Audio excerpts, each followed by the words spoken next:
We are the Nerd Eternal Network.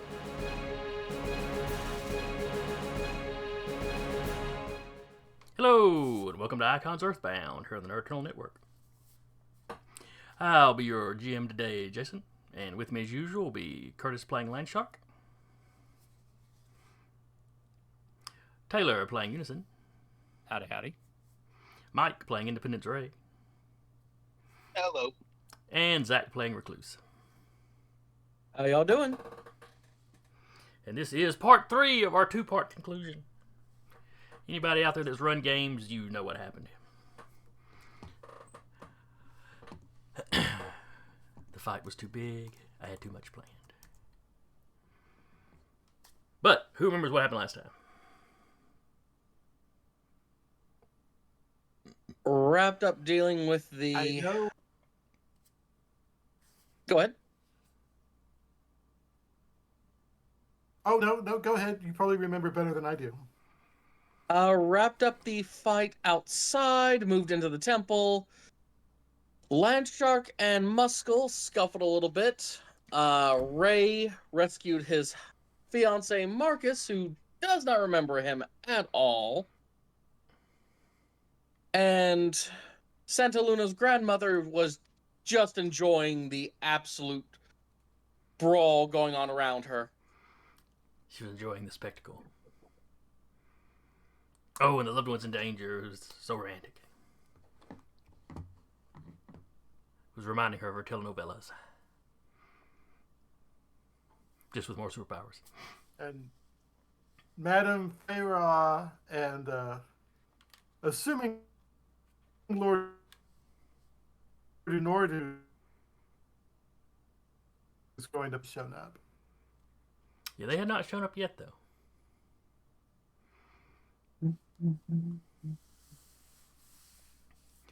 Alright, so I think everybody else was inside, but Ray was outside, correct? Mm-hmm. Or were the Please, recluse... Yeah, no, Ray the was depositing Marcus. recluse unison group that was showing up. You were just showing up, and you saw Ray outside. That's what it was. And I did want to, we didn't have quite the right moment to say it. I did want to state, I do still have copies headed back to the ensign fight, and one in the air, just to keep the watch out and make sure my dad doesn't die. Fair. You don't think Unison needs a tragic backstory? At this point, it would be tragic And story. Fair. And in the interest of fairness, I want to point out that Platty had laid a couple of licks on Muscle. Landshark could not. I have to give Platty his props. Oh. I had not opened Muscle's sheet yet. I'm just glad you said By that. how so jealous funny. Landshark is. It's so funny because Platypus doesn't hate Landshark. He is unaware of Landshark's any just odd jealous. feelings. Like, the platypus is so much Landshark's Primus to Unison. Where it's like, it's this guy, and he's helpful, but I just don't like him. There's just something off-putting.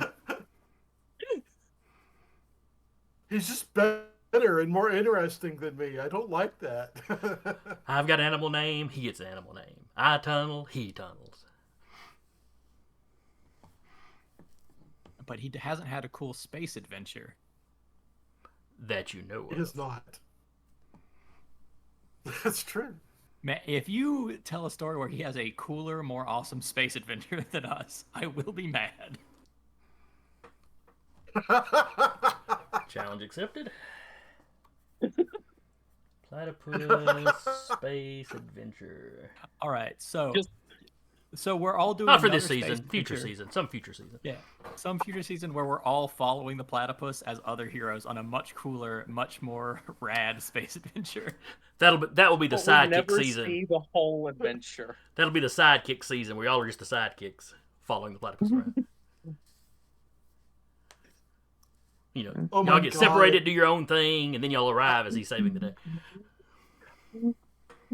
I'm just And this- picturing Landshark being forced to be Platypus's sidekick at some point. And this, ladies and gentlemen, is how you stretch an episode so that there might be one after this. Clever. All right, so were we at the top of the order? I believe we were. All right. I have full faith that you would have done such a thing to make it easier on you. And easier for us all. Yeah, because I think that's a. If I remember right, we ended up stopping just a few minutes early because we reached the end of the order. I believe you're correct. All right.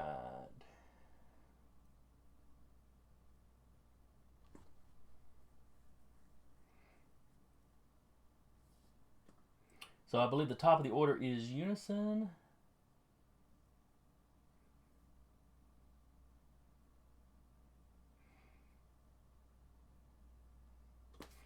It's Obelisk's out. I should have crossed him out.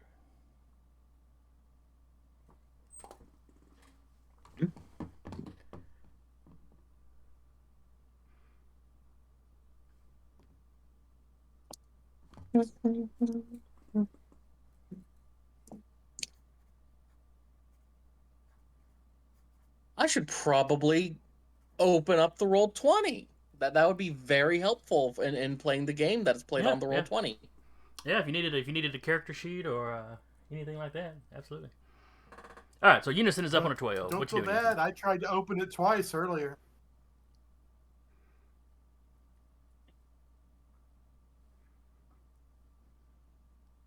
Okay, I got all my spread out peoples. Where do we want to start it? No. Okay, with Watchtower unit, is anything else coming along the horizon? Give me an awareness. You're up there, you're trying to watch the entire city, which is, a big thing to keep a watch on, so. Well, it's also like, the main focus is, are there other big convoys of powered people flying in and stuff? But yeah. I don't feel like investigation would be quite right for this, because I'm kind of just scanning. Yeah, I think this would just be straight awareness. Alright. Oof. Roll the 1. And you need to beat a 10. Got a 9. And with a 1, you got a total of a 9. Nope. All's clear. Can I get an extra point from an assistance from the child next to me? Was the child going back on watch with you, or was the child headed with the big group of you? Fair enough. Let's say she's heading with a big group of people. It's alright. I don't currently see anything big coming. Unfortunate. Copy on the ensign fight. Is it just kind of going and stalled out? Well, you are still headed in that direction. Okay. Because you only fly, what, fast helicopter fast? Fast helicopter, baby. Which, I mean, can cover a city in under an amount of time, but... Yeah. That's fair. By the time the main you has gotten to the palace, we'll say that copy is arriving. And it's not like we have to roll dice. You can just... Yeah. I'm just there as a heal unit. Pop HP back on hurt allies.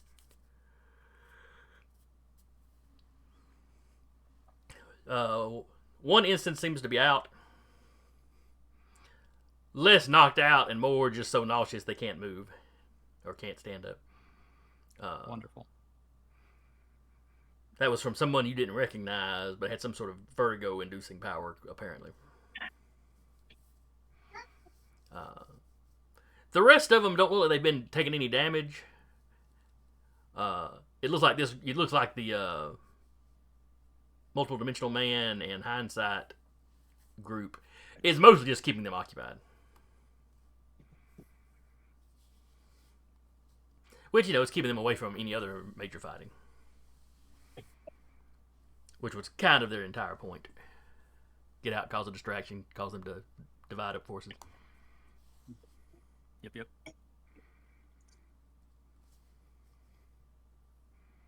All right, so with those coming into the fight, do I get to begin taking actions or no?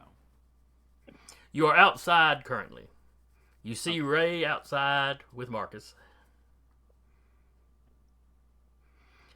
Ray, had you landed or were you still flying? Still flying. Okay. All right, so Ray is up in the air. Within range to speak, or just see him in the distance? Well, y'all got comm units and stuff. Cool. I'm gonna do a quick little beep beep. Hey, he doesn't remember you. I'm pretty sure this counts as kidnapping at this point.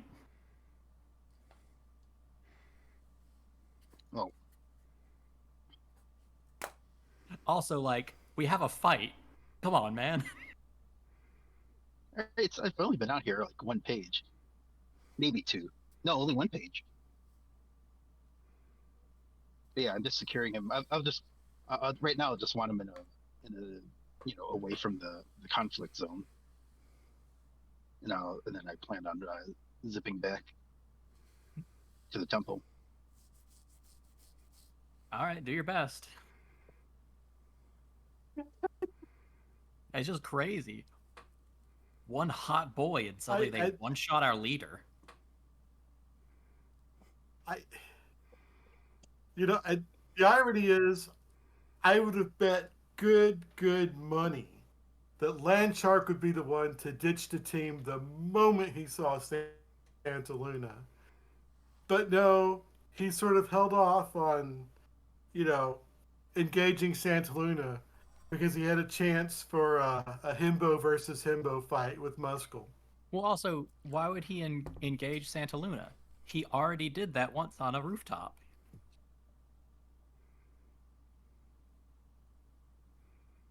But Yeah, all right. That works so well. So, all right, the rest of unit is coming up in the building then, and that'll be it. I don't think there's anywhere else I needed to spread a copy to. No, this is pretty much the main event. All right, so you zip inside with your little flying bike thing that you've stolen. Well, no, that's still up in the sky with the flying one. Oh. I know the bike moves the same speed as me, so there's no need to actually use it. I want to save it. This is going to be my apology gift to the Rook. We know we blew up your jet. Here, have a flying Vespa as compensation. It's it's faster than a helicopter. It's a fast helicopter. It's a space motorcycle that's faster than a helicopter. It's cool.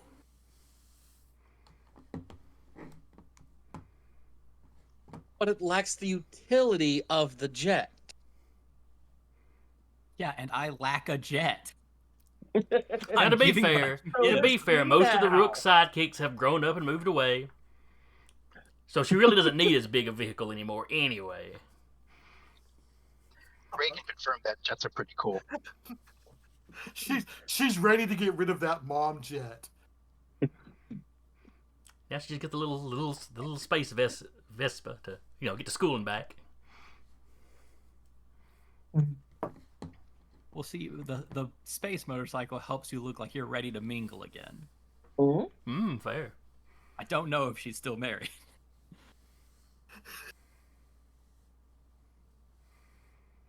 I don't know either. Oh, that would be a good backstory for Whippet next season. Mom is just starting to date. I do have thoughts about that, by the way, about Whippet's background.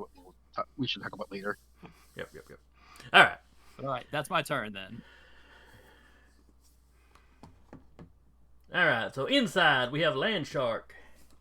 Let's see, Platypus goes on an 8. Yes. And Muscle goes on an 8, so.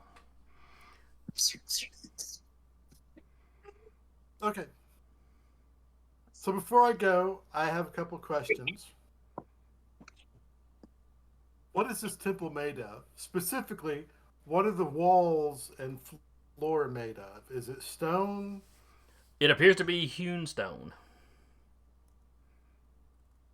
Okay. Like, think of any And, Egyptian stuff you've seen before. Just this is in good condition. Okay. And I know that Adita has had Jay possessed for probably a couple of months. Yeah, it's been a while. And she cannot normally do that. We had some indication that somehow Madame Pharah had assisted her with that. Is he wearing any unusual jewelry?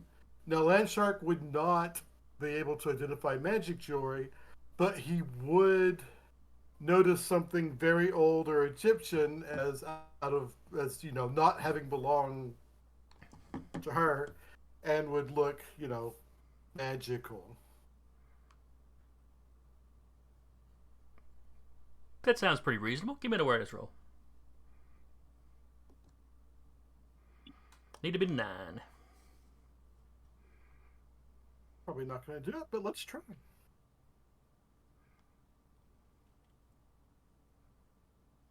Nope. All right, so you got a 7. So at the distance you're at from I'm going to say her because she's in control. The distance you're at from her, Right. you can't make out enough. You just can't tell. She's definitely wearing some jewelry, but at this distance you can't really tell what's what. Nothing that stands out as like, oh, that's it. That's the one. Okay. So. Yeah, also, she's moving I'm around going and to clapping look when at something Muscle. exciting happens.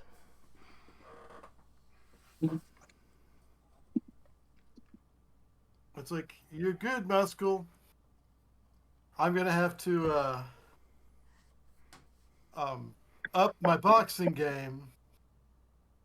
But I'm a shark, and I am going to stomp on the floor, and I am going to, assuming it actually is hewn stone, I'm just going to open it up beneath them and dump them to the next level. Okay.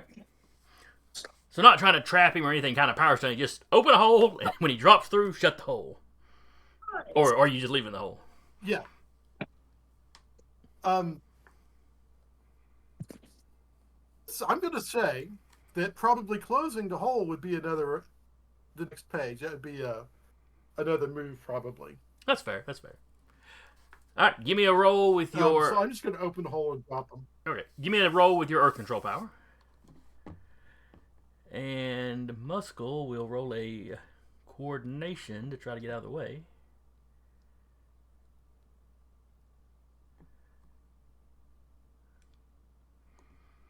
Sorry, I don't have that preset, so it's going to have right. to be.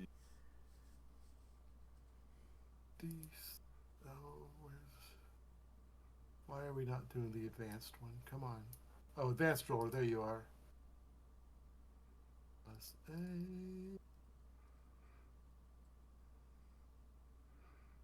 That can't be right.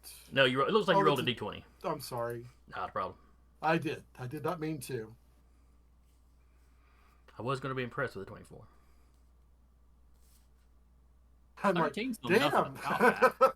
13 is quite impressive as well. So you had to beat a 9. So that's a massive success. So he falls.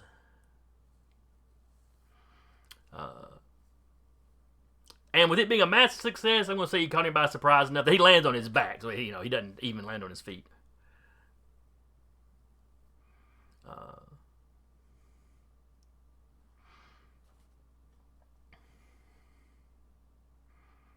Let's see. I'm going to holler down. It's like, I'm game for a rematch anytime if you want to spar. Oh, I'm coming back up there. Of course he is. All right, so that was you on a 10. Platypus and Muscle go on an 8. So Muscle will stand back up. But standing up from prone is his movement for the round. So he can't take another, he can't jump try to jump back up while the hole's still open. Or grow. Don't say that. I'm just gonna look at. I'm gonna point to the hole, and to everybody else, I'm gonna say, "We all knew I was gonna make a mess, right?" Foresight nods his head. Yeah, I saw it coming. So anyway, so Muscle is standing on like the floor below you, basically. Yeah. You know, looks like he landed in a hallway.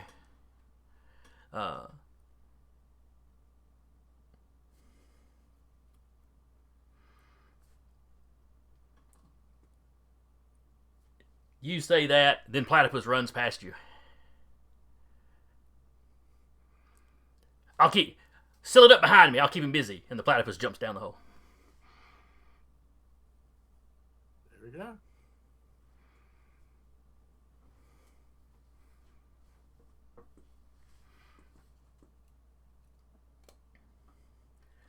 All right. And then we are outside with Independence Ray. All right. I'm gonna drop him after the first hospital I see. I mean, hopefully from my vantage point and my speed, it shouldn't take me that long to find one. You know, the hospitals are Just clearly marked. Okay. Yeah, I figure, there's been some fighting. There's bound to be some injuries, and Marcus could, like, at least, hopefully his emergency nurse instincts will kick in, and he'll focus on that instead of trying to taser the stranger who just kidnapped him. And I'll say, something effective. There's bound to be wounded here. Maybe you could help take care of them, and then I'll drop them off, and then zoom back to the temple. So you drop him off. He just kind of wait. How'd you know I was and you take off? Right.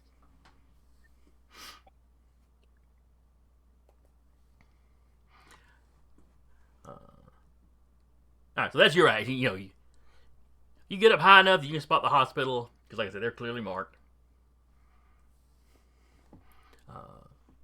Probably with like a big statue of Thoth. Cool. Yeah, that makes a certain amount of sense. Yeah, he was the medicine god, right? He was the god of knowledge. Medicine may have fallen under that.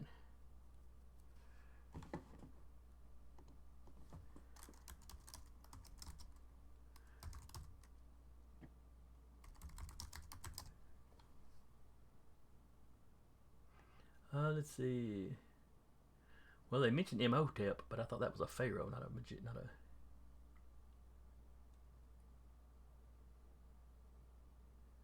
I thought pharaohs were technically gods. Yeah, but that's kind of That like one Romans. was. Yeah. Looks I like think, well, Heka, Heka may have been medicine, magic and medicine. Okay. So I I think guess, Thoth is also magic. if Thoth is god of knowledge, then he's probably marking the libraries. So it looks like the Egyptians had several of them that dabbled with medicine. But yeah, it's properly marked anyway. And despite the vague Egyptian motif to it, it still looks pretty standard hospital-y. Like it was built more for function than form.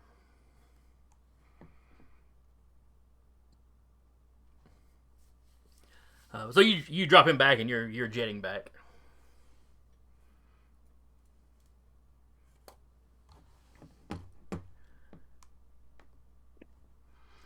Recluse. So Muscle is a floor below and engaged with the platypus.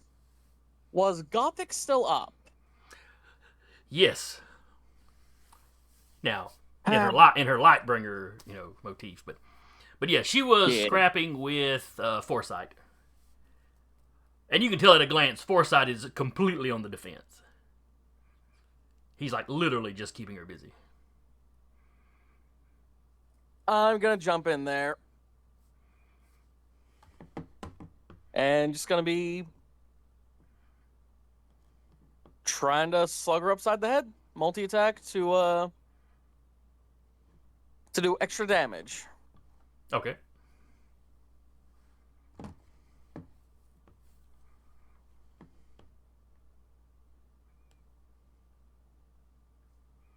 And So that is a 12 on Recluse's Bug Foo. Ooh, she rolls a 1 for a total of an 8 on her dodge. That's not good. So you beat her by 4. Mm. Alright, how much damage do you do? 8 normally, but with the multi-attack, that'd be 9. Alright, she's got a force shield. That knocks off 6 of it.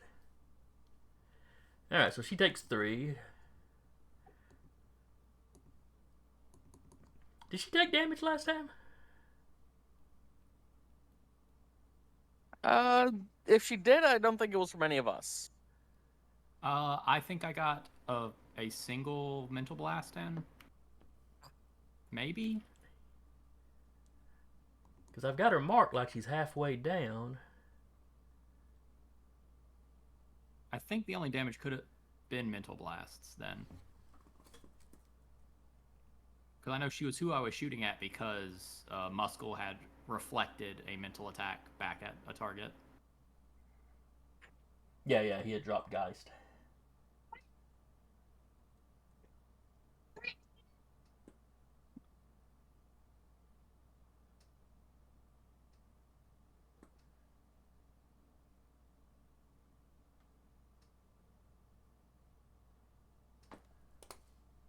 Okay, I've got her initiative marked down. Oh, she should have gone before him, but it doesn't matter because she's fighting an NPC.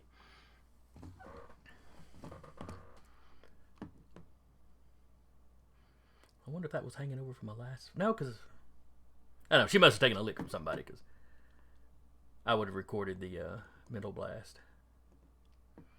Alright, but she's still up. She's not looking so good. Good, just walk away.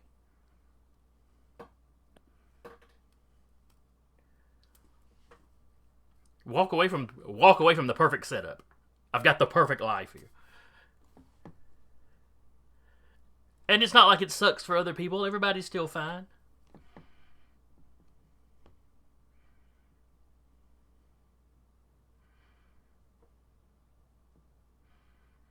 I'm going to explain it to you very simply. There is a horrifying giant spider coming here, and all the biggest players that might be best suited for dealing with the situation are off the board because of your new boss.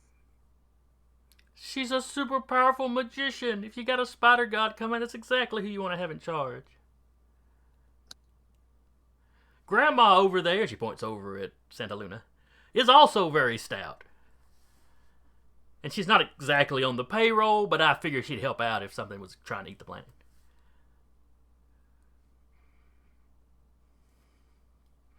Wait, who's talking right now? I thought that was Luna's grandmother talking right now.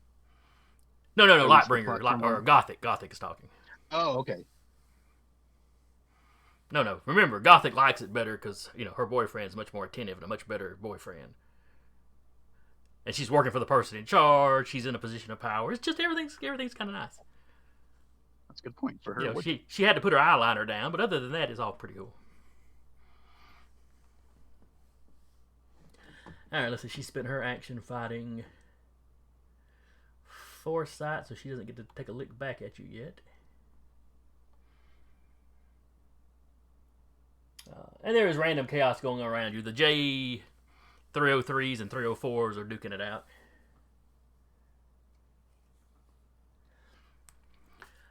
And at first, it's like they're talking to each other while they're doing it. A little bit of quipping, a little bit of why are you doing this? And then as they get worked up, they seem to be talking faster and faster until eventually it sounds like two early 90s modems talking to each other. As they start to forego human language and come up with something more efficient to communicate in. Angry dial-up noises. Mm-hmm. And that is something actual AIs modern day will do. You have two of them working together on something, they'll start simplifying their language or making their language more efficient. Even when specifically told not to do that.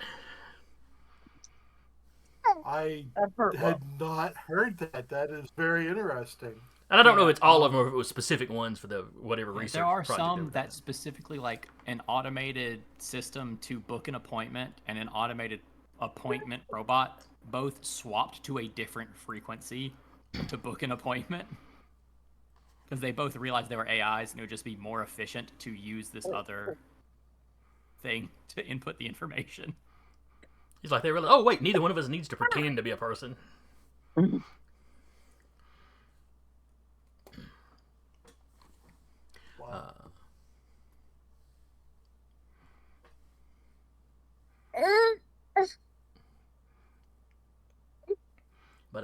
So yeah, chaos is ensuing around you.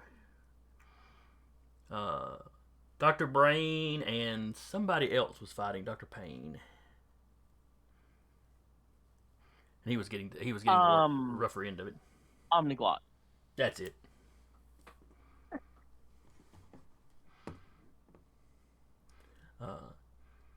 Interestingly, Omniglot doesn't seem to be trying to talk to him as much as she's just trying to punch him.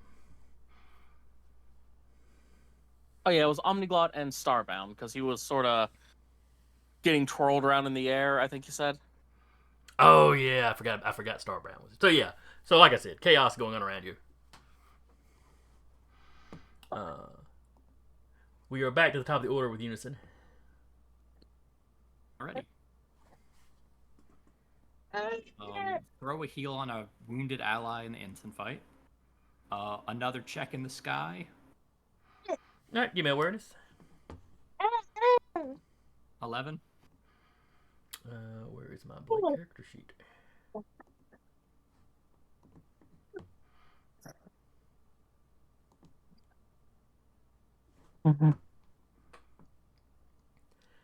Ooh, that's not a good roll. Alright, so that's a 6. You had an 11. That is a massive success. You're looking around, and you just do catch two armored figures break out of an alleyway, flying low to the ground. Alleyway between two buildings, jetting into a side entrance to the palace.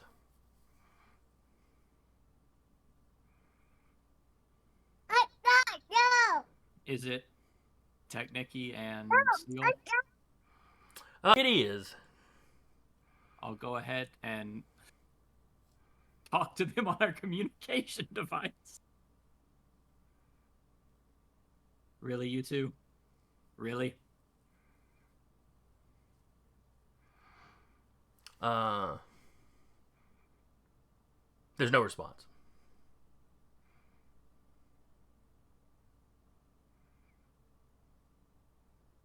I'm going to warn you, Steel. I know your suit's not strong enough to handle Recluse ripping you out of it again. Please do what's smart to keep yourself safe.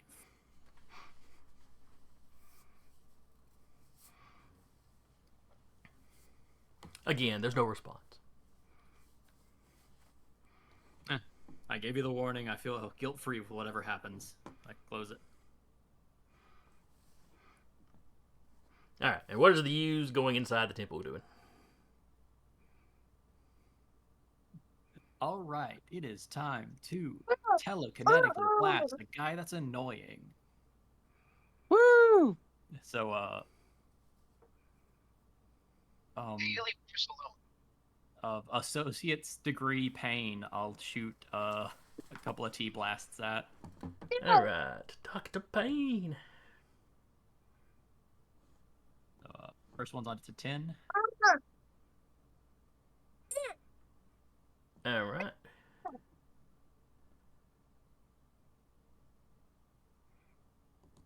He goes with his reflection. Oh, there's only an 8. Alright, so that's a success. 6 points of damage. Ouch. The telekinetic blast hit. It's just so many enemies have damage reduction that I started going to the mental blast.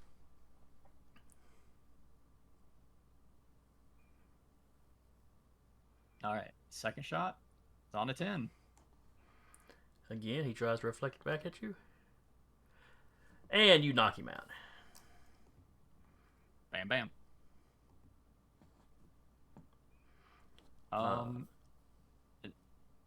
Starbound, left?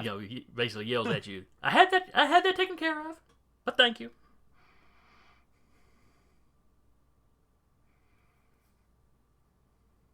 Hey, do we need to get you a ride home at some point, or do you like it here? I never really had the time to come ask. That would be a question for Zach to answer, not me.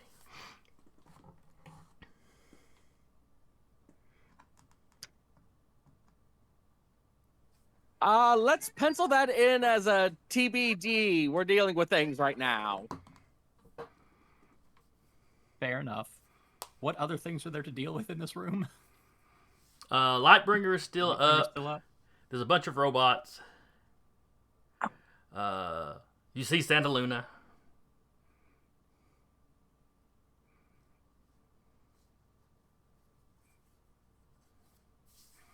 I'll go ahead and mental blast Lightbringer. It's a 9.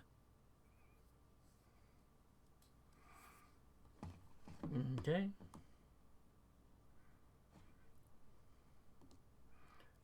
Gothic. And she resists this with her willpower. Oh, she gets a 7. 2 damage. Next blast is on a 13. So she staggers forward and drops. Oh, okay. Cool. My other 2 copies that are left are going to look at the team doing magic. Are they okay? They had gotten back up. Molly and John Modison are currently working, covering them. And they are making their way toward, like they're trying to get out. They're basically past the fighting and making their way deeper into the temple. Cool. Gonna have those 2 copies move with them and heal at least 2 hurt people if there are 2 hurt people in that group. Okay, so I think you'd already healed the Crucible once. Yeah, if he And then needs a little extra, he'd done his second top him win off. thing. Oh, okay. So he is currently at max. Cool. He got back up to his starting. If there's no one to heal, then I'll just shoot 2 blasts at 2 J304s. Okay. A 13 and a 13 because the game decided to let me roll 6 3 times in a row. It'll do that. And Yeah, kind of wish I had saved those for an important fight, but oh well. Yep. Where's the J's? There's the J's. Ooh, their coordination is terrible. J303 is strictly a melee guy. So if the J304s are modeled off the same. Yeah, I'm just using 303 stats for them. Yeah. 303 was built to run really fast into someone and melee them. Ah, yes, I see. With his beautiful, graceful sword. Made of toilet plastics. Well, at least it's easy to replace. Yep. He's got the... Though really, a thing to ceramic blade might make more sense for him. Well, it's toilet seats. They were 3D printed toilet seats. Oh, okay. He didn't make toilets. He made the seats for toilets. Gotcha. It's even more humiliating. Yes, it was a terrible existence. Anyway, does 12 damage knock one? Yes, 12 damage to take one out. Then I won't bother with the stun slam and just go with the 12 damage. Yeah. Just to help us keep moving along. Yep. All right, so you see the magic guys moving deeper in.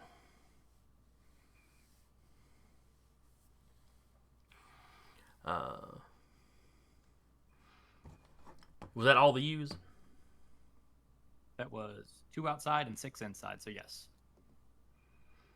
Landshark. Okay, I am I don't know if I have to jump over the hole to get to her or not, but I am going to go up to Adina and say, it's like kind of look at it's like you look good.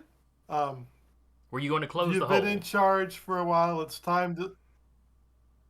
Oh yes, I remember I you will. mentioning that. I'll make it tougher for. I'll make it tougher for Mescal to rejoin the fight. Okay, you can do that and still walk up to Adina and talk It's to her. like- Yeah, it's like you look good, Adina. It's time to let Jay go. You've been in charge long enough. I need it. She's like, oh, she gives you a hug. Oh, it's good to see you. You were off in space for so long. Jay was very sad while you were gone. With her close, I'm sure he was. With her that close, can I get another look at her jewelry? Yeah, give me another awareness roll.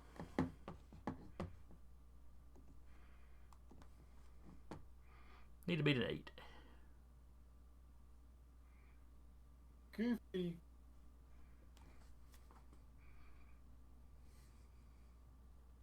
Roll.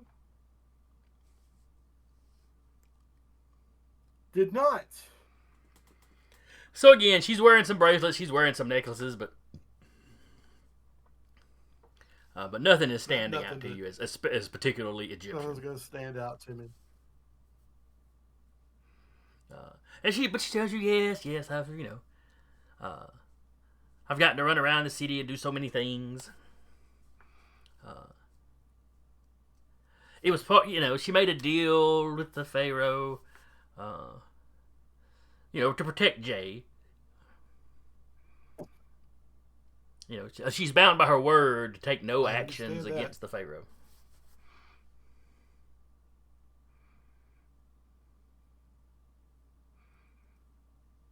But she's pulling. She kind of pinches your cheek, but she's pulling for you. She doesn't have to do anything to help the Pharaoh. She just can't do anything to hinder the Pharaoh.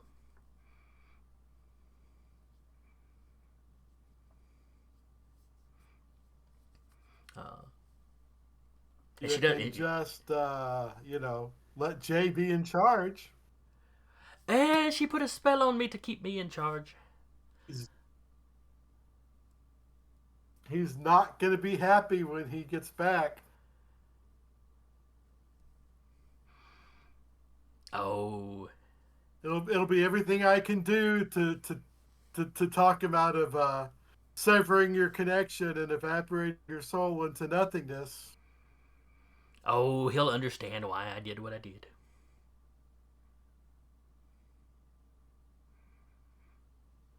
And look at all the shopping I got to do. And she holds up her hands to show you the bracelets. Look, all these necklaces.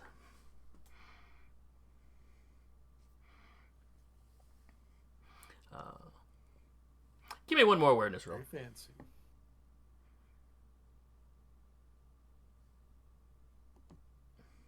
Ooh, 4 is the number to beat this time.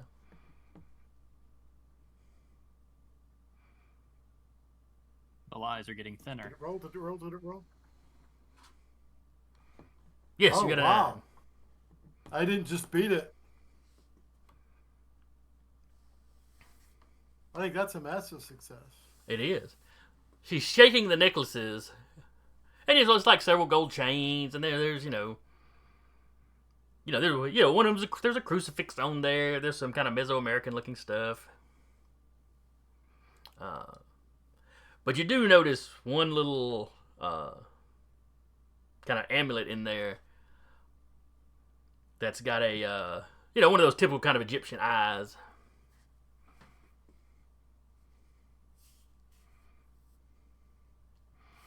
As she's shaking the necklaces in your general direction. I'm assuming it's a metal necklace, not jeweled.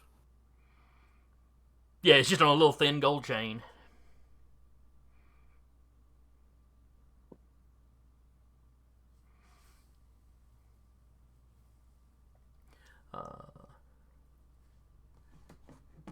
Let's see. Then we move down to Ray, who is just getting back. Okay, have I Have I heard word that the team defense has moved further into the temple? No one has said anything about it. As you fly in there, you don't see the magic guys anymore, though. Okay, I'll ask where defense is. Headed deeper in. Yeah, you hear. I'll go join them. Yeah, you hear Molly over the radio telling you about where they're at. Okay, I'll go follow them and try to join up with them so that we have at least one player character with that group. I thought I counted as a player character, I'll be honest. Oh, that's right. Shoot, I'm sorry. I forgot that you have clones everywhere. Only the main you. The clones could count as NPCs that you control. I'm sure that's what Mike meant. Yeah, that's exactly what I meant. You know what? I treat them like that. I can't complain. But I'll go join up with them. Ready? As you round the corner, give me a awareness roll. No, that's probably gonna. Is that gonna be the armored people? Let's find out. Perception. Hey, no reading ahead. Nah, man. Great time to roll 1.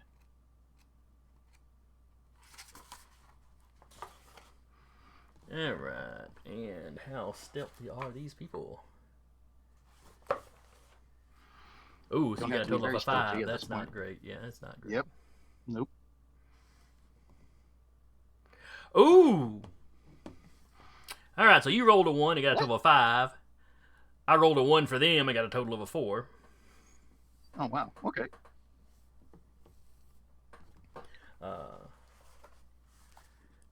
So you see the magic guys creeping along.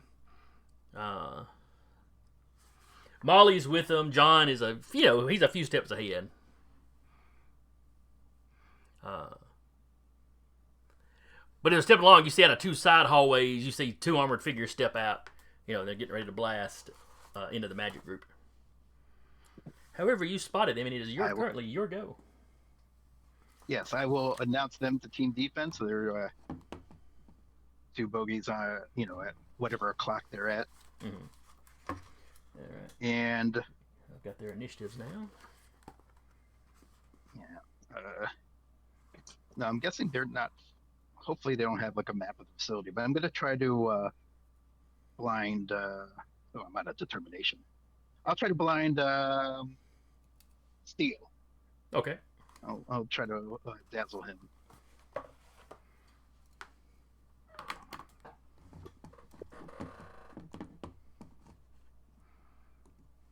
Got a good roll there.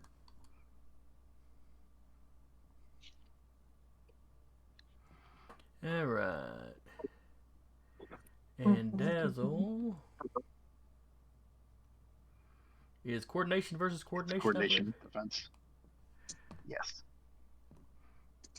Unless they had some kind of. Oh yeah, that's right.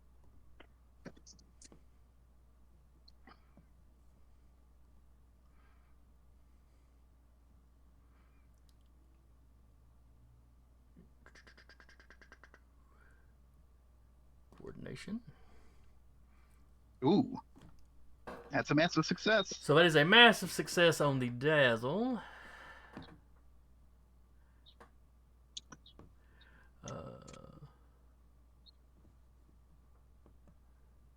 Hopefully they don't have those armored. The armor doesn't come with like sight protection.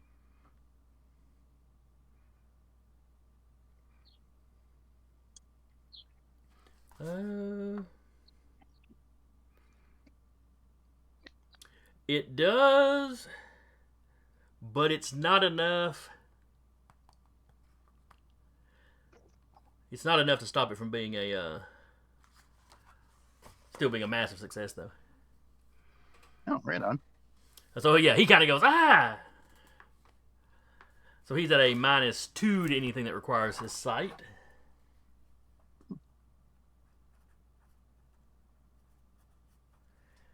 As he's got, not technically blinded, but he's got, spots dancing before his eyes for the rest of what we're doing today. Yeah. And I overheard Udison's conversation with them, so I know that they're generally up to some kind of no good. I believe he had updated you on the Is that fact that he sent them and the Majestics away because he didn't know who the traitor was. You suspect you know now. Okay. All right. Let's see. Next up would be Lightbringer. Oh, she's unconscious now. The next highest is Muscalone at 8.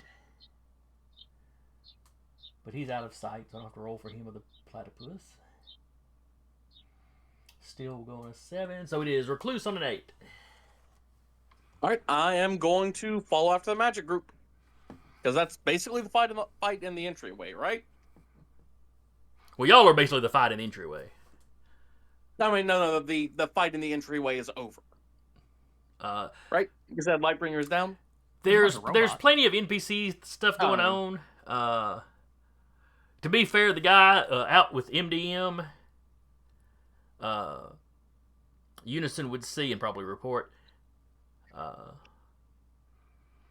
that other than the ensign violently losing his lunch on the ground, the other two give a kind of a jerk, like they've got a communication, and then they take off. They just fly off and abandon the 5-3.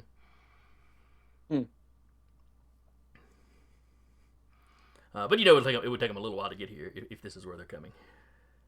Yeah.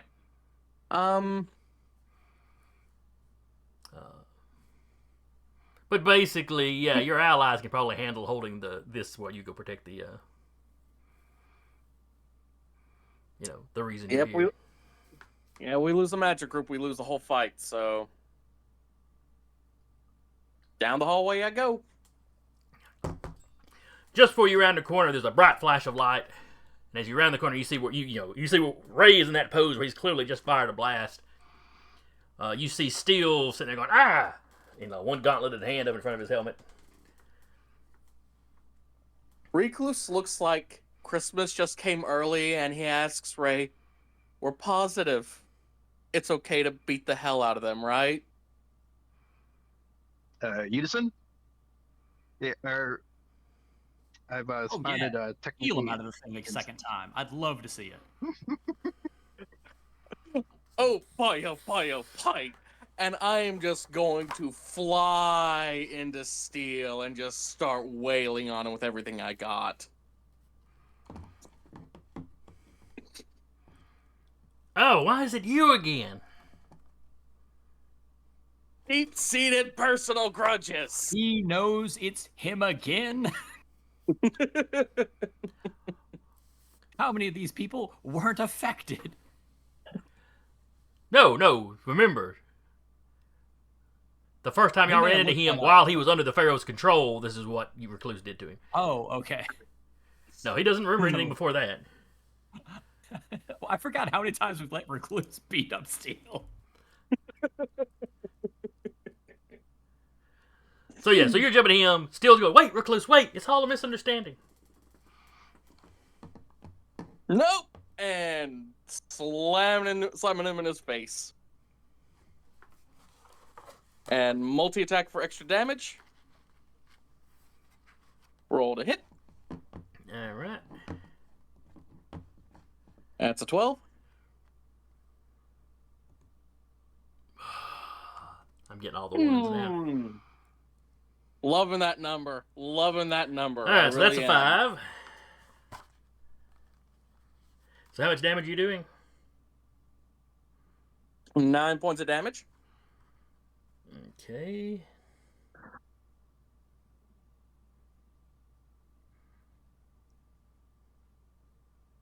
All right, he takes some damage. He's got damage resistance. And roll to stun or stun and slam or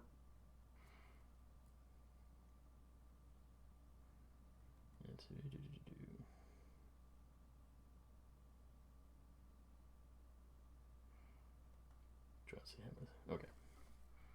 So yeah, he's taking two. Yes, we'll roll for stun first. Or no, for slam, excuse me. For slam first and then stun. So your strength versus his, or the damage you did versus his strength.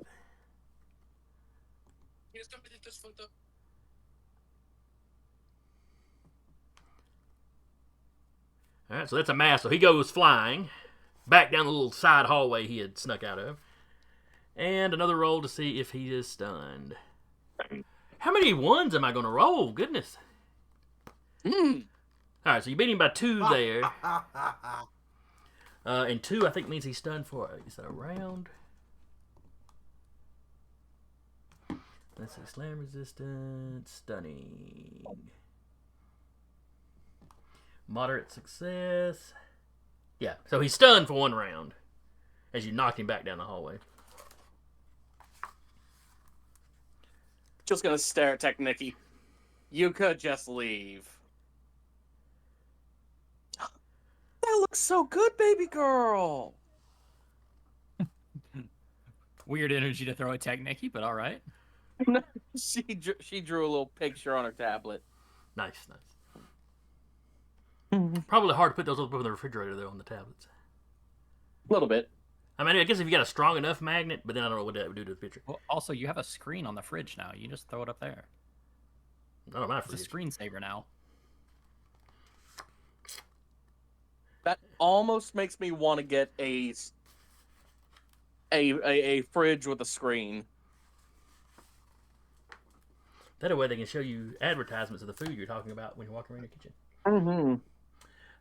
All right, so he goes flying. He lands on his back. He is stunned for a round. It is now his turn, so this is the round that he is stunned.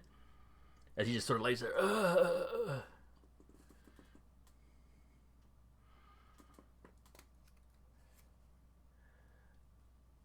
Then we go to Technicky.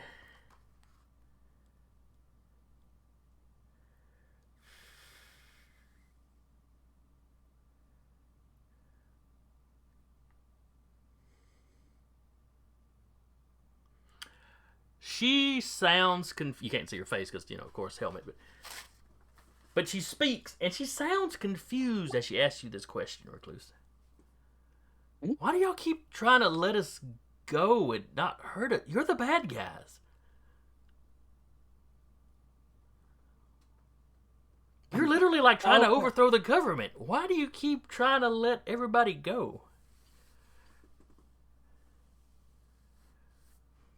Well, first I want to break Steel's legs, but that's a personal thing. But you're not really our target here. We're trying to undo global mind control, which is again part of the reason why I want to break his leg. I can't let you beat up my boss. I mean, he's an a-hole, but what billionaire isn't? What's your healthcare package look like? Dental plan, vision. She actually rattles the information off pretty quickly, and she doesn't have a bad package. But she is also super intelligent, She's probably top tier employee. The guy in the marketing department, the guy, in shipping, probably not doing nearly as well. Yeah. But confusion aside, you're the bad guy, and she's trying to, protect the status quo. So she's gonna take a shot at you.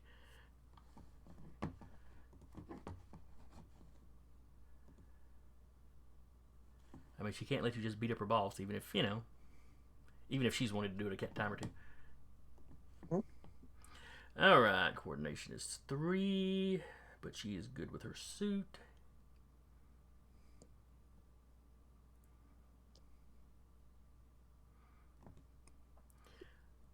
So that is a 9 to blast you.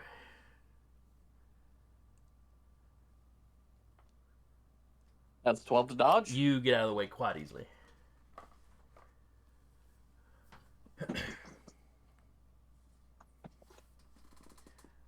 Let's see.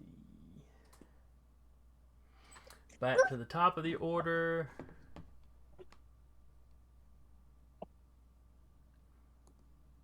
Okay, you can try pour your milk. Oh, wait. I should probably let John and Molly go, since they're protecting the magic guys. Oh, I'm sorry, baby. There wasn't anything left in there. Alright, so Molly goes.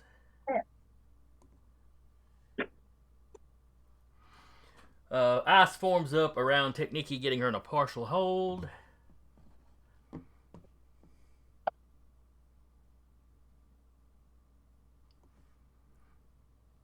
And then John goes.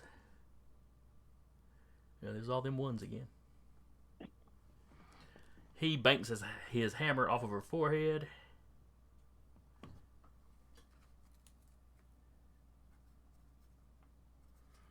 Yeah, doing some damage. So she's in a parcel doing some damage. So Molly and John have her engaged.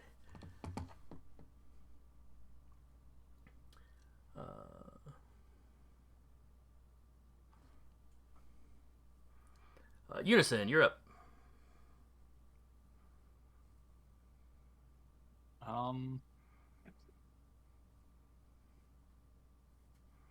Does it look like J3? Well, does it look like J303 is winning, or do I need to give him more assistance or heading down? It looks like they're in a stalemate, but you've got Starbound who isn't engaging anybody right now. Dr. Brain, Foresight. I know there was somebody else there. I'll leave a copy with them and march on down. Okay. So I will have 5 available shots. I will attempt a mental blast on Technicky. Okay, give me a roll. It's an 8.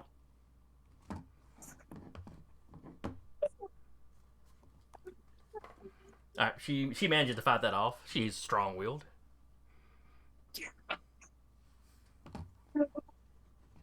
I'm doing it again. On a 9. She got a 10. She shakes it off. Wait, she's partially held. I'll just hit her with a telekinetic blast. Wow. I'm having a bad time. But the TK blast hits her. How much damage does that do? 6 damage. Okay, her armor takes it. Oh, it's just a raw damage resist. Roof. Yeah, the armor's got damage resist. Well, I mean, like, is it ablative? Can I tell in any way? Or is it just like, it just took a hit, and it will continue to take that hit? This does not look like it's been damaged at all. All right. It looks like it just took that hit. Well, I've got 2 shots left. So, mental blast on an 11. That number just keeps inching up. 2 damage. All right, so she takes 2 damage.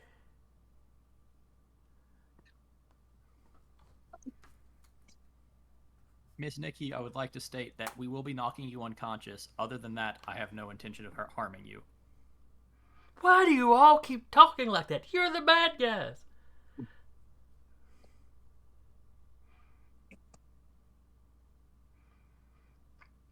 Well, there's Human beings came back from space, and you didn't ask any questions about it. I'm just going to go ahead and say it. You really didn't do your due diligence of a weird thing happening to check what was real and what wasn't. Last brain blast on a 10. 2 damage. She takes 2 more.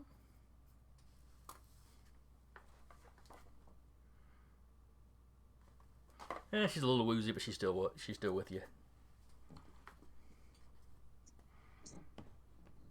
And her due diligence. She was locked down in a science city doing research.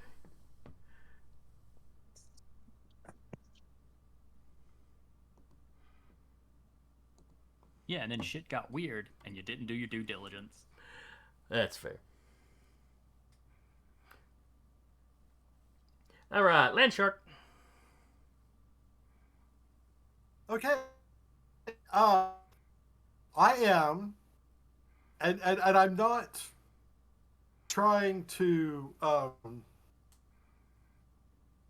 wrestle. I'm not trying to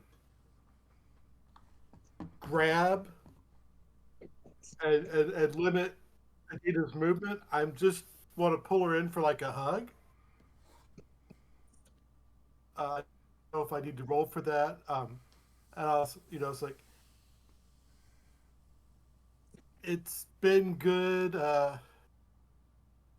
catching up with you, Via. And I'm gonna try and grab. Okay. Well, she doesn't resist you going in for a hug. She's like, "Oh yes, go help your friends," and she, kind of pats you on the sides because I don't know. Well, no, she's in Jay's body, so yeah, she can probably get around to your back. And then you're going for the amulet? Yeah.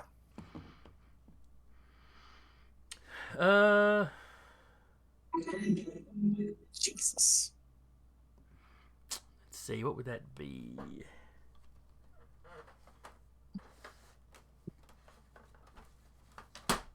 Because she's not exactly resisting, but it's just a tangle of...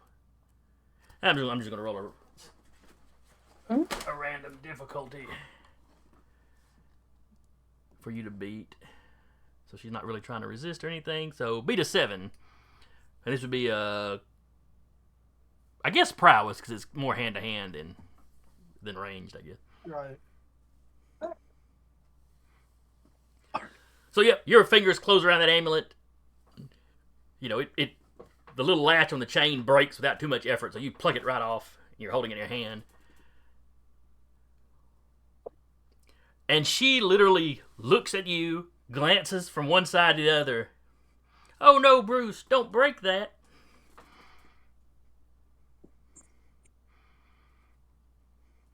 She would not be. She's like, don't break. She's like, don't break that. And she is not acting well enough to be in one of her telenovelas. There's a smirk on her face as she's telling you this. I'll if I can do it in this action, I'll squeeze it. Oh yeah, it crushes in your hand, no problem. You see Santa Luna give a little shake. Bruce! Big hug. What am I wearing? You look pretty.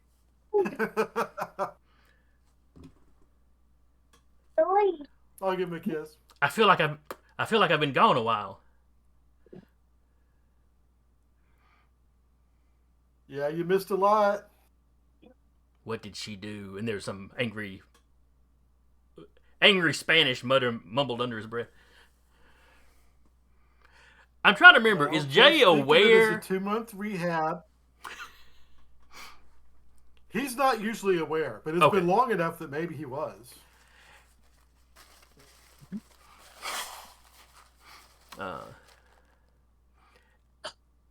He's like, I remember bits and pieces. I remember her in the city. It's like a dream where I was wandering around this weird Egyptian city. Wait, it was the Egyptian city that we came to attack her in. All of our magic users are trying to lift Madame Pharah's spell right now. Magic users. Bruce, this is not D&D. Different traditions have different names.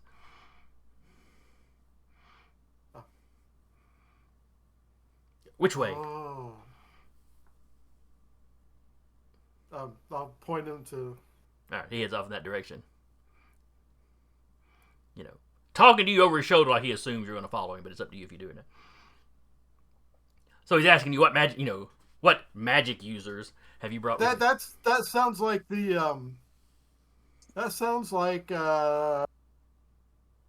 don't have a whole lot going on here, but the other Jays. So I will follow him. Okay. I'll go with him to the big magic battle. Yeah, you should have enough NPCs left behind here to hold their own, you know, as some instants arrive, and, you know, some other stuff goes on. So he's quizzing you about what magic users you brought with you. He's allowed to say it. I'll list them off. Well, like I said, he does it, the quotations. Yeah, so Mott, he's not familiar with particularly. Wolf Witch, he's met before. The Crucible, that's almost reassuring. Well, maybe not know of, but know of. Yeah, everybody in the Magic Circle knows of the Crucible.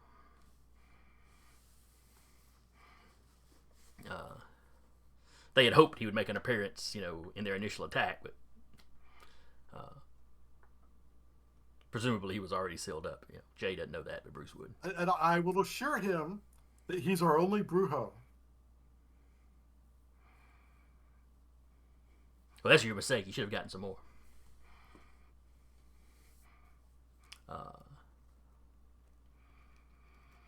Yeah, so y'all run and y'all catch him. Y'all see where the fight's going with Technicky.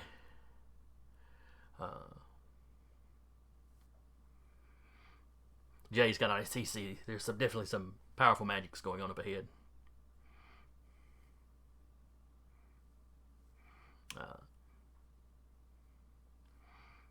He walks up, greets Wolf Witch.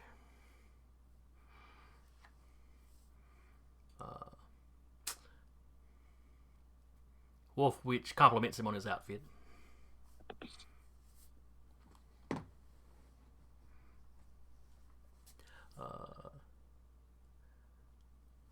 And they continue to move forward while, leaving Technique and Steel behind, and the guys dealing with them.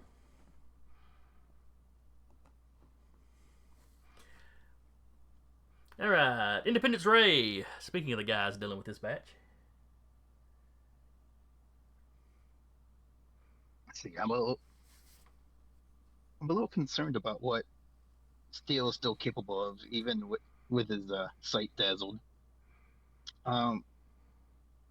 Is there any way I could try to target specific systems on his armor, like a sensory array? Is that something he could look out for? In a trick shot?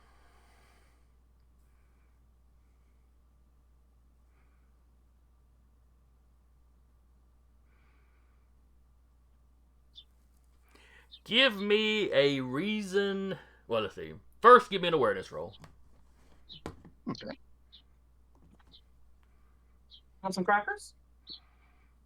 All right, you beat that. You needed an 8, you got a 10, so you're good there. Now give me a reason, or excuse me, not reason, intellect roll. If you have any kind of technology skill, that would factor in. Ooh, unless this is something that would come with pilot or military, but I don't think that's the case. So sorry. Well, this was you trying to decipher what the different stuff on powered armor could be, so it's not exactly something, Yeah. Oh, no, Hey, somebody other than me rolled a 1. Huzzah! I rolled a 1 earlier today. It's my second one. Yeah, I've rolled a lot of them though. But so you're giving the armor a good looking over, and you're like, okay, that's probably something, and this is probably something, but you don't know, would the sensory stuff necessarily be in the helmet? Because it wouldn't have to be; it could be anywhere, and then relay in, and So you can't figure out for sure what would be sensory and what might be a weapon mount or. And the Asgardians are still here, right? Yes, Molly and John are both engaged with Nikki. Or Technique. Yeah, I'll ask if they could keep these two pinned down. There's no one else here, right? Who's active? Yeah, right now the only enemies active are Steel and Technique. Okay, I'll ask if they could keep these two occupied. And if they say if they feel they can do that, I'll zoom further in and rejoin team defense. John gives you the nod. Molly, you handle her. And then John runs across and tags Recluse on the shoulders. He runs by. I'm tagging in. Yeah, right. Come on, you know what? Fair. Don't kill him. And you see him kind of do the, run halfway down the hallway and then sort of leap into the air, hammer over his head with both hands. Oh, that looks so cool. I need to get a hammer. Ah. So yeah, I'll rejoin team defense. Okay. And if I catch up in time, I might even try to scout ahead and just see what's in front of them to hopefully be able to give them some advance warning. Okay, you move faster than they do, so you zip past them. So you're the first one to break into this large chamber. Mm-hmm.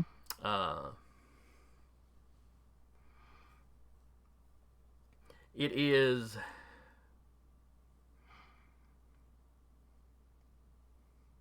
Let's see. It's Egyptian motif, but as you bust in, it reminds you of something you saw in a textbook in college. I'm assuming Ray had some schooling. If it wasn't an Egyptian ruin, but it was another ruin where they had this big great room with all these pillars holding it up because it was early enough in architectural design that they didn't really have some of the ways to do larger rooms. You didn't have any flying buttresses. Yeah. It's actually. By the way, I always Persian, imagine that. Oh, okay. I imagine there'd be since we had skyscraper and Gothic as like architecture named heroes, I always imagined that there'd be a flying buttress in this universe too. I hope that's right. I will allow that to be your headcanon. I will not dissuade it. I don't know that I'll ever stand up flying buttress. But... And also, would they be called flying buttress, or would they just be called buttress? Depends if they can fly or not. I haven't committed 100% to what that for the next campaign arc. Just saying. But you run into this room. Yes. And there's a center area where there's not as many of the little pillars. You have a large, all kind of. You've seen magical. Ray in his career has probably seen magical circles before. Lots of Egyptian hieroglyphs. One pillar right in the center of it. And you see, I don't know if Ray has ever met Everlast. I don't think so either. But Everlast is like pressed up against the pillar about halfway up the thing. Wait, Not tied, like... tied with any sort of physical ropes that you see, but there's like this glowing field around her that seems to have her pinned to the. Oh shoot. Okay, I'm gonna relay all that to everyone. I'll estimate the distance between where I saw them last and this chamber. See that it's a pillared, large pillared chamber, and I've located. Is Everlast in uniform, in her usual uniform, or is she in Earth 2 wear? She is in her normal outfit. Okay. She's in her uniform. She doesn't look transformed, but she is pinned to the central pillar with some kind of energy. And she is not moving. Her eyes are open. It's like she's just frozen. Okay, I'll relay that as well, and I will not fiddle with it because this looks like I'm going to guess this is a magic thing. Is there anyone else in here? Give me an awareness roll. Okay, let's. Need to be to 7. I might do that. Oh yeah.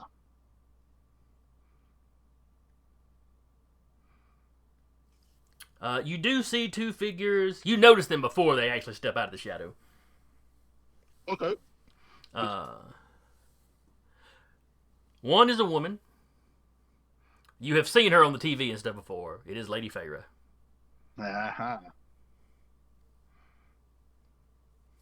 The other one you have also seen before. In fact, you've met this fellow. Uh-oh. I can only guess who it is. No, you'd never guess. I must have failed my obvious role. I'm assuming an Anordu. Oh shit. Okay. Now I know I was going to throw Anordu's picture up. I can't seem to find it, even though I know I've got a picture for him.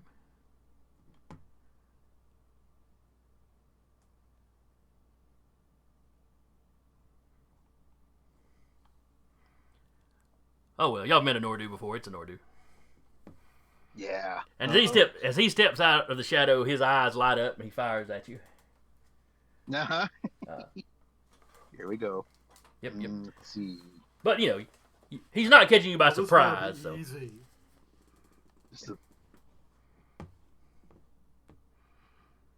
all right. There's my dodge and air. I assume this is a coordination thing. Yes, it is coordination. Aha! Oh wait, yeah. So you got a 9, he only got an 8. So that energy blast of his goes flying past you, damaging some of the pillars.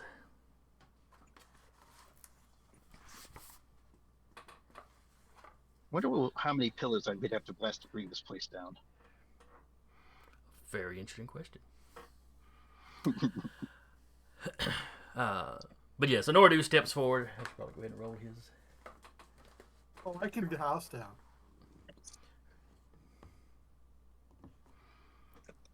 That's right, you can.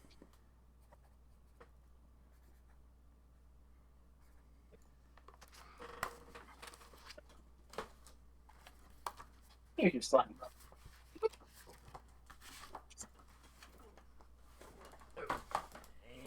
And Lady Pharah's initiative.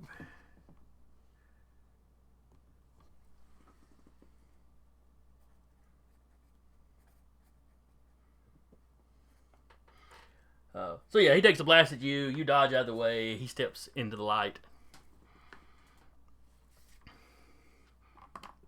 Ray, it is good to see you again.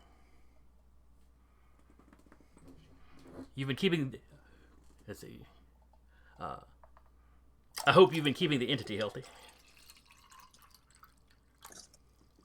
You want to open them? No.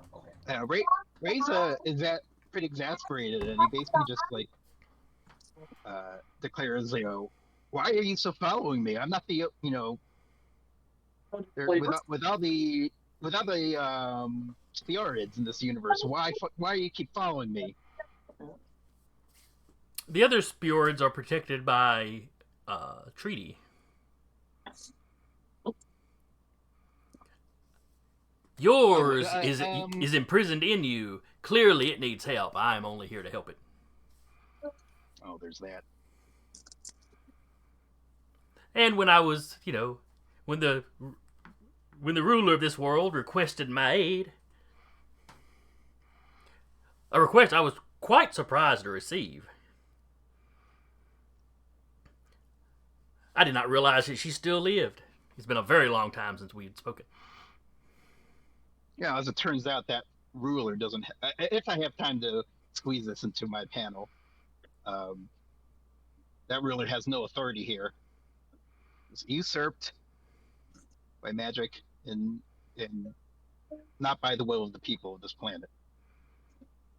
Perhaps it's the mandate of heaven. Go for it.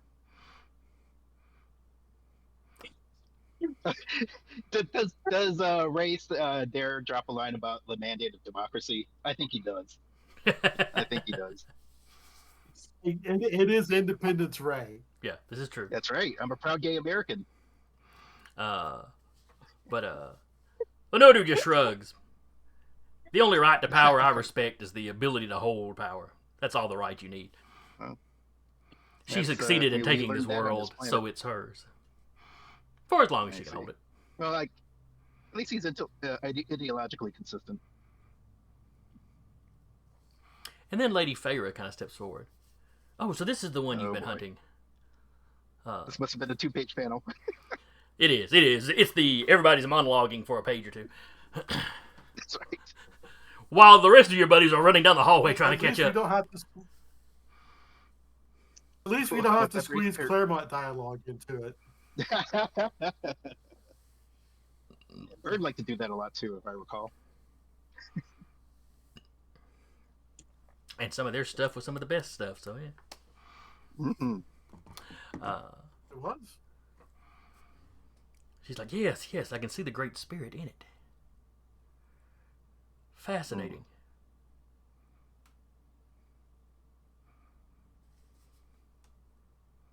I believe I will be able to aid you. I think perhaps I can peel his mortal soul out of the body.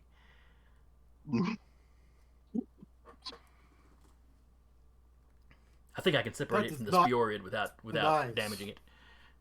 Without damaging the S.P.E.A.R. I don't know what it will do to his soul.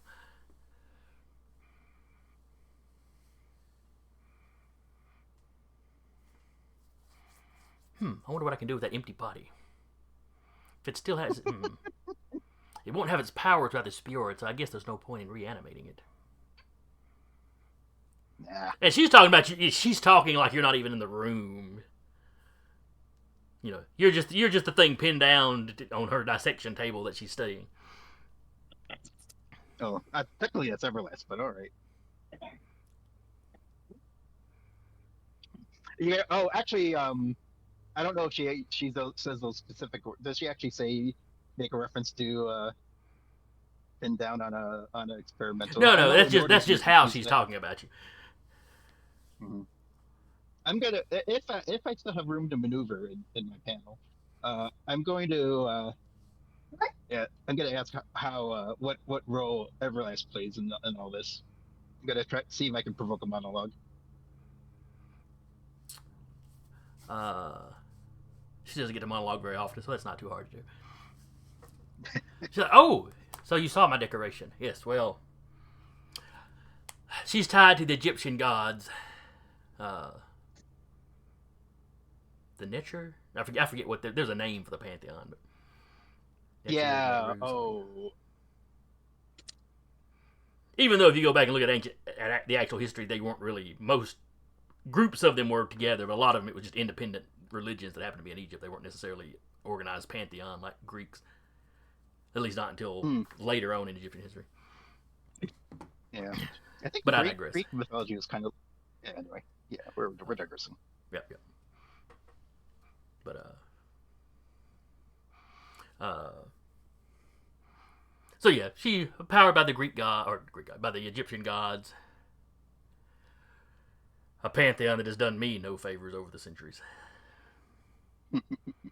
So it's a chance to spit at them. And once I figure out how to crack her defenses, a youthful living body.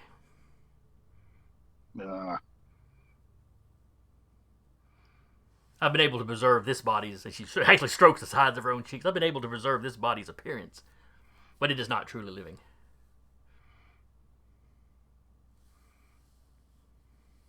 There are certain A lot of makeup. pleasures of life that are denied to me. Oh, gross! She's still a teenager.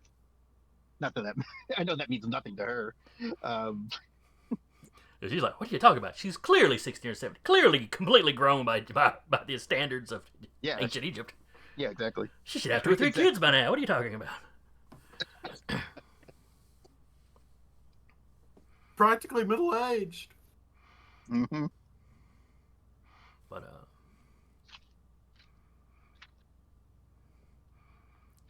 yes, soon I will have that body. Ugh.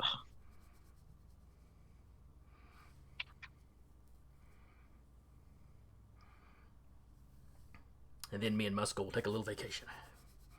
Oh, yeah. Remember, she's got Muscle running around in a loincloth already. Yep. Yeah. Stakes just got higher.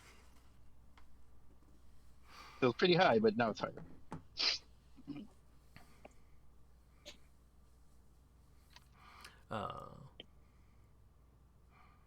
And about that time, the rest of you are bursting in. Mm-hmm.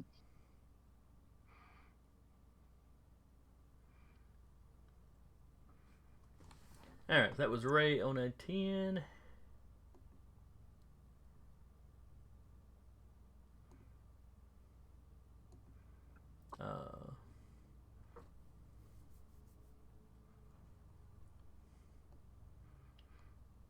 Alright, so y'all all bust into this room. Recluse, you're next up. All right. Hey, it's Lord Anor. Don't. Hey, see what I did there? It's a linguistic joke. I don't know if you're aware of how those work, Lord Anordu. I don't know what kind of comedy is going on your planet. Anyway, I'm going to break both of you in half. I am familiar with jokes. I'm simply not sure that was one. Yeah, speaking of jokes, the Pharah's real name translates to. Also, the Pharah's real name translates to the shitter in our language, because it means throne, right? Lady Pharah. Yeah, at one point I know you mentioned that her true name was Alsat, which translates vaguely as throne. Yeah, I think you're right. So if I can allow myself a MCU-esque jibe at a very serious moment. Sure. They haven't been ruining movies with that for years now. All right. Yeah, I'm going to try and bog down Anordu in webbing. Multi-attack to increase the tensile strength of the webbing. Okay, fair enough. All right, and so that would be. Ooh, that's coordination. Yeah, Yep. he ain't great at that.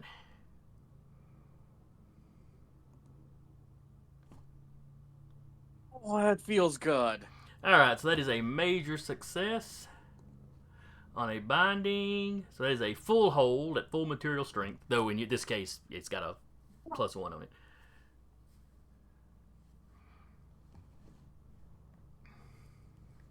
So that is an 8 plus a d6 you'd have to beat.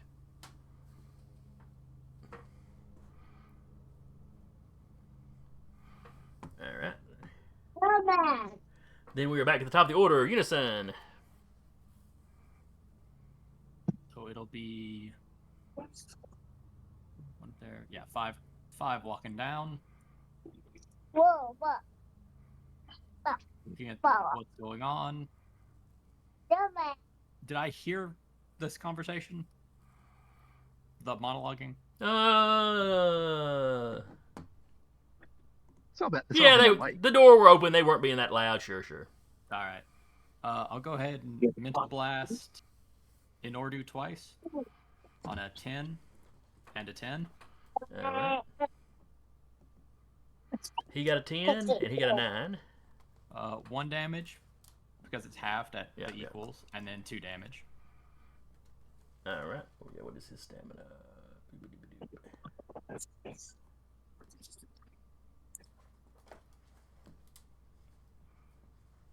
I'll go, you out of my house. And then the next one will walk in and do a telekinetic blast at Lady Pharah on a 13. Okay.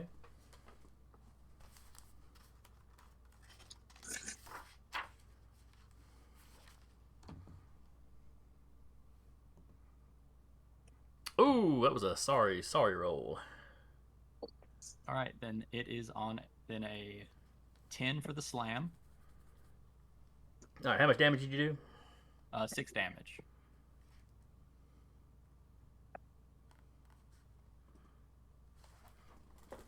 There, as it goes to slam into her, there's a sparkling energy field that it seems to hit before it hits her.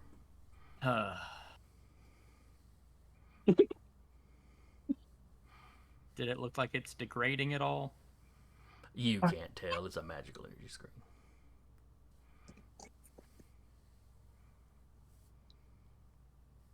He's being attacked by a slime snake in the next room.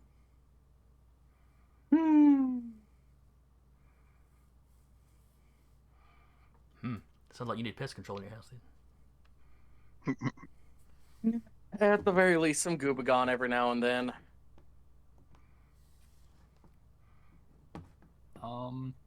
I will then. The last 2 will attempt to shoot together to add damage. Okay. Both on 9s.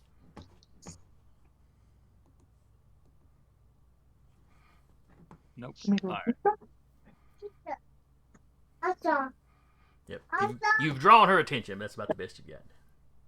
All right, and after firing, he goes, "You, quit being a weird pervert." Who says that? Who are you saying it to? Your Unison. The last Unison says that or something? Yeah, to Lady Pharah. I'm telling Anordu to get out of my house and Lady Pharah to quit being a pervert.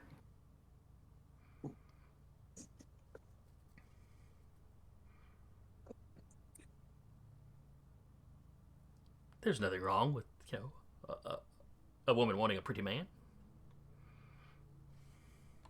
It's kind of the body possession into mind control boy toy that makes it weird. She's not controlling him. She just altered a few memories.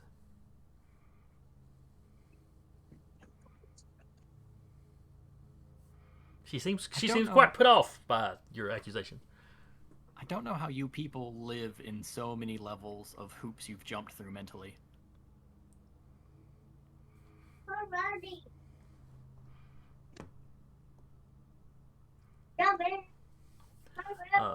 Land shark.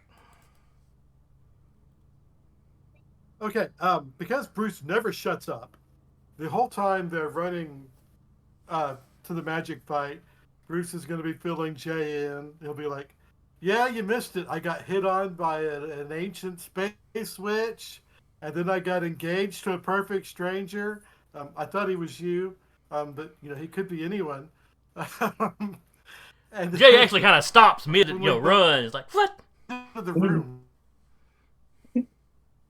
And I'll hand him I'll pull the engagement ring out of my pocket. It's like, this is for you. And I will, when we bust into the room, if I can take an action, I'm going to say, hey, Anordu. And I use my earth powers to yank one of those columns out of the wall and clobber him with it if I can. Alrighty, so you do that. Y'all run into the room. Jay has snatched the ring from you and is putting it on as you run into the room.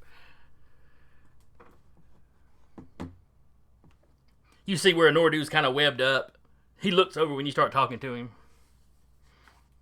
Ah, the jester. Every court needs one.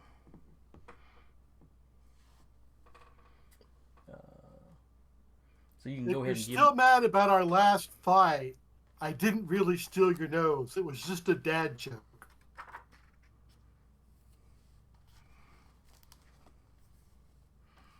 Again, I know what a joke is, but I'm not sure if that constitutes one. All right, and then you yank one of the pillars down. Yeah. Usually in the boss fights, it's the boss that's destroying the environment to attack you with it.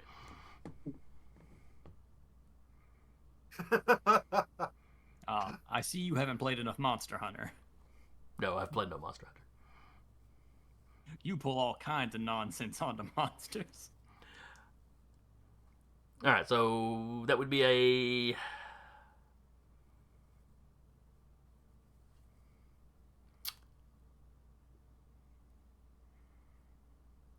would you roll your Earth Control? I guess you'd roll your Earth Control for the attack.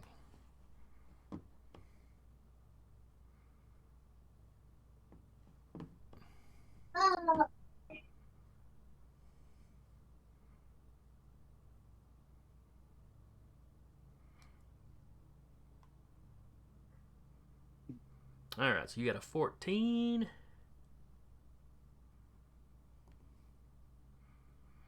Ooh, and the one strike again. So we got a total of a 7. So that you beat him by 7. Now your Earth Control is 9, but a pillar wouldn't be. It's actually 8. Oh, I'm sorry, 8. But a pillar probably wouldn't be. Let me look at the benchmarks, but I don't think a pillar holding of a roof would be quite big enough to do 8, to be a full 8. No, it's probably damage equal to the material strength. Stone is 6.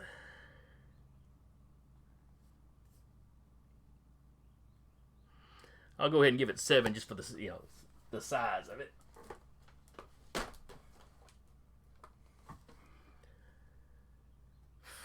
He's got his attention.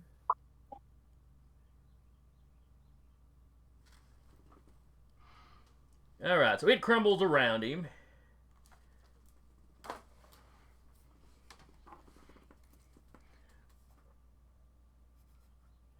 He takes some damage, but that's also definitely a massive success.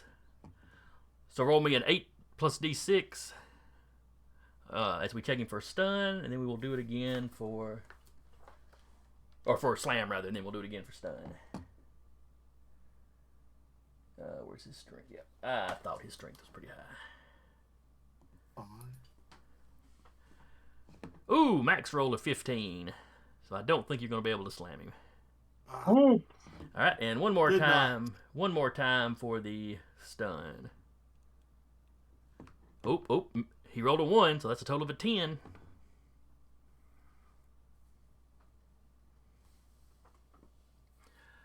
All right, and you got a 14. 14. So it's a massive success. As you knock him clean out with one lick. My, that's embarrassing. I mean, the first fight wasn't too embarrassing for him because he was fighting the entire group. In this one, Recluse got hit runs by in, three of webs him up, and then Landshark just comes in and goes, "You!" Plap. Wow. As you do That's a this, full page Landshark, panel. Unison just looks at you, and this You is why I put you on my team. Because you're so good at this.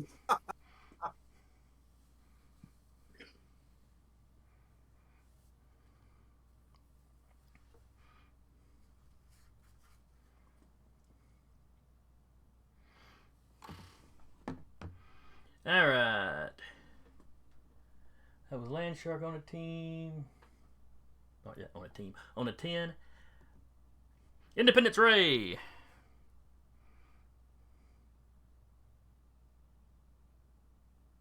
Okay. Wow, I'm a little Ray and I am a little stunned by what just happened. But I think I'll just go ahead and blast that Alsat.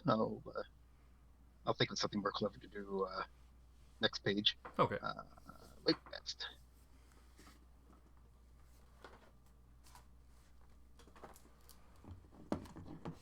Alright, so we shoot at her. That's her dodge. Alright. You got her on a major success. How much damage do you do? Okay. 8. 8. And I think there's with a possibility for a slam. Alright, her field takes the blast. Oh. Okay. But Entirely? But that comes out to a precisely 0 damage, so the slam is still possible.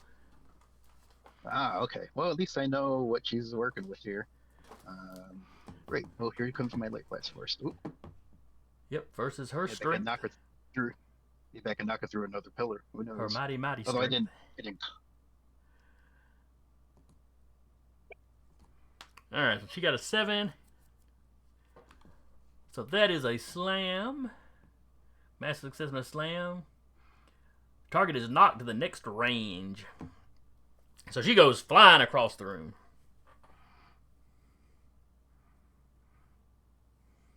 There's a lot of pillars. I'm gonna go even. I'm just gonna go straight even or odd to see if she hits one.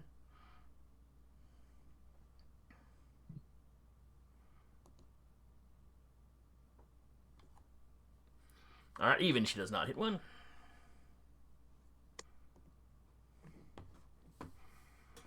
So yeah, she flies down one of the rows of pillars right through the middle to the far side of the room. Okay. If I want to hurt her, I'm going to have to invoke some trouble.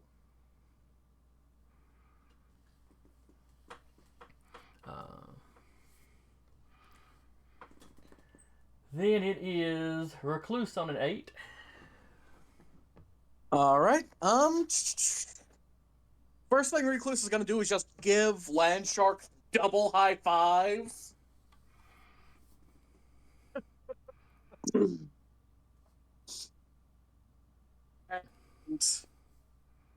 yeah, I'm gonna beeline it for the Pharah. I'm purposely going to run over Lord Anordu's crumpled, webbed, knocked out body as I do it. Okay.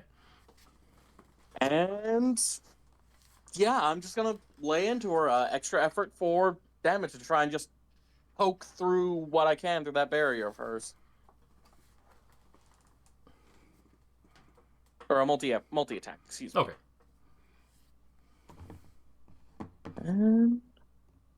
So this is prowess, which is not her. Ooh, that is a stat. nice number. I think the Roll20 understands that this is the third part of a 2-part session. Yep. All right, so you rolled a 6, got a total of a 15. She rolled a 1 and got a total of a 5. So you beat her by a little bit. That'd be a massive success. And what does that bring your damage up to? Brings it up to 9. Okay. Lady Pharah takes some damage.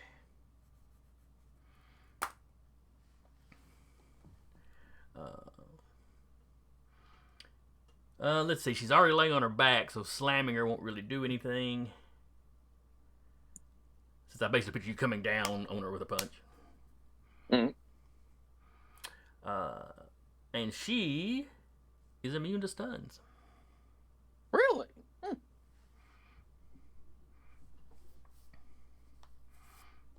Good to know.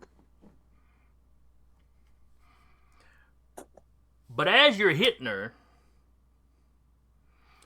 it's like, pretty, she's pretty, I'm sure Recluse could admit that, even if she's evil and the bad guy. Oh, yeah.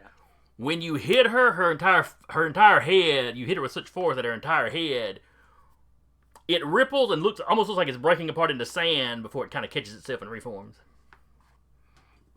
Oh, Wow. your skincare routine is not the snuff, is it?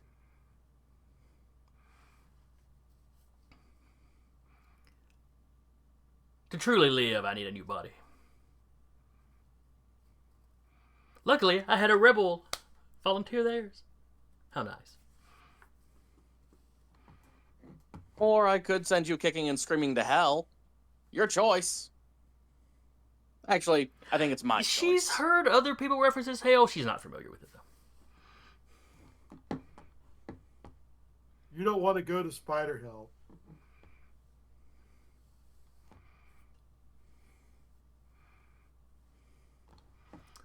Spider Hell is in fact a very lovely restaurant in Web World. Thank you very much.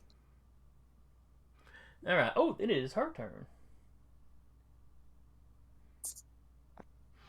She begins whispering to you in Egyptian.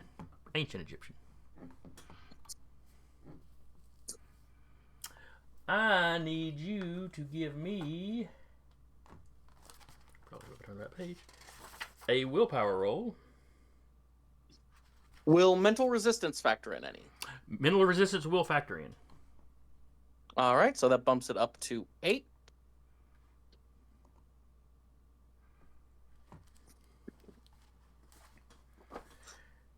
Ooh. So, you got a total of a 9. She got a 12. Giveth and the dice taketh. Do what now? Mm-hmm. The dice taketh. The dice giveth and the dice taketh. They do. Alright, so that's a major success. So you now have the controlled quality on you. And she has to renew it after a page... After a, let's see, power level in pages. So you're controlled for 8 pages. That's not good. That is not good at all. Luckily, your turn just happened. Yeah. But nobody's aware of what's going on. He just jumped over and punched her and they were talking. Can I make an awareness check? Because she tried to do this to me once. You're kind of occupied, but I'll let you give a roll. Let me grab the Occupied by who? The 3 of me that are looking at? Look, there's a lot going on. People are running around doing stuff. You're across a very large room. Think of it as being on the other side of like a basketball court or basketball. Not just the court, but the stands and everything.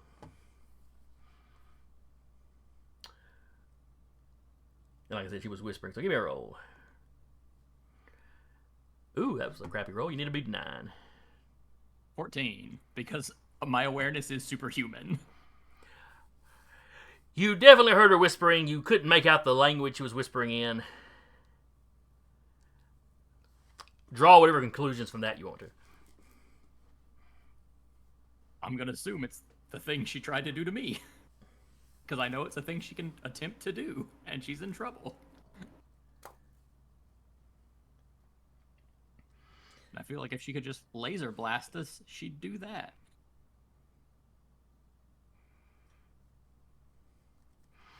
All right.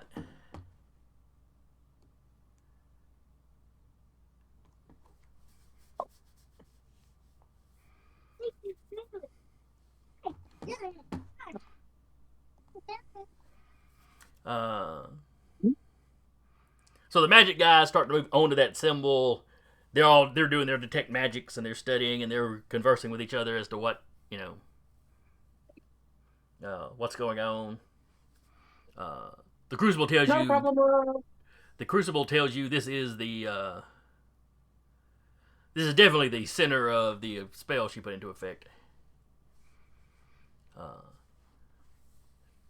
She seems to have tapped into a great magic store up under the city.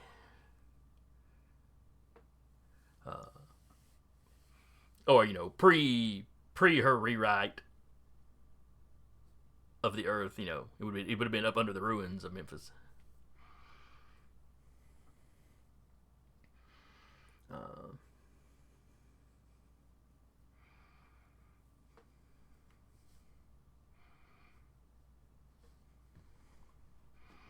Let's see. Taylor, the copy you left back at the entrance, some of the ensigns have arrived, so there's more fighting going on back there.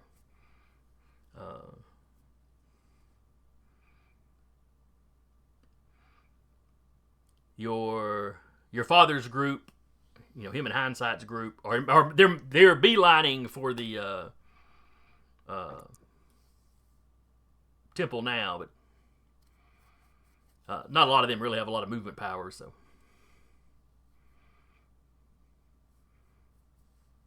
They're in the process of stealing a car to get there quicker.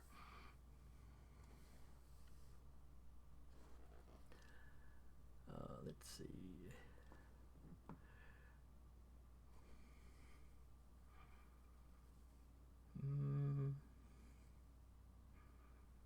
That's probably that's everything that'd be going on. All right, so we are back to the top of the order with Unison on a 12.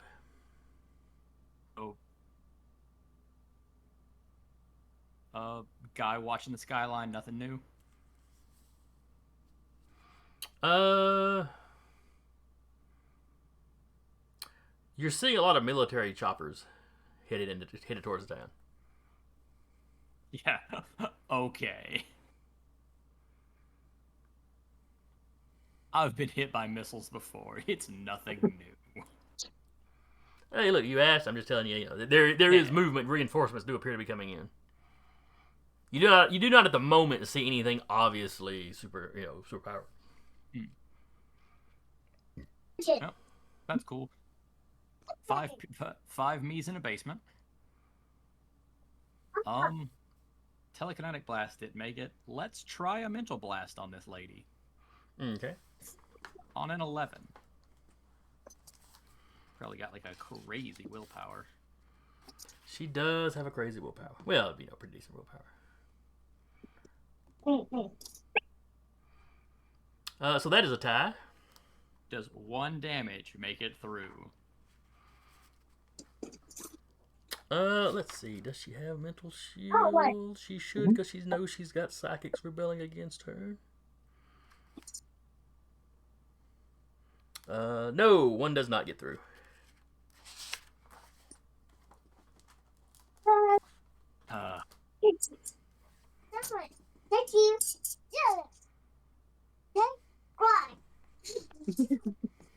I'm gonna run 1 up and attempt to grapple her. Okay. So just a prowess roll. Yeah, just prowess be prowess. 7. Yeah, I don't know if the grapple makes it through the shield, so I'm just.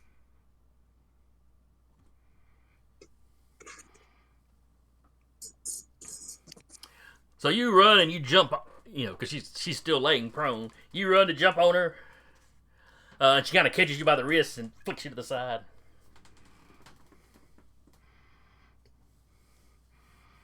Does assistance give a +1 to effort or a +2 to effort?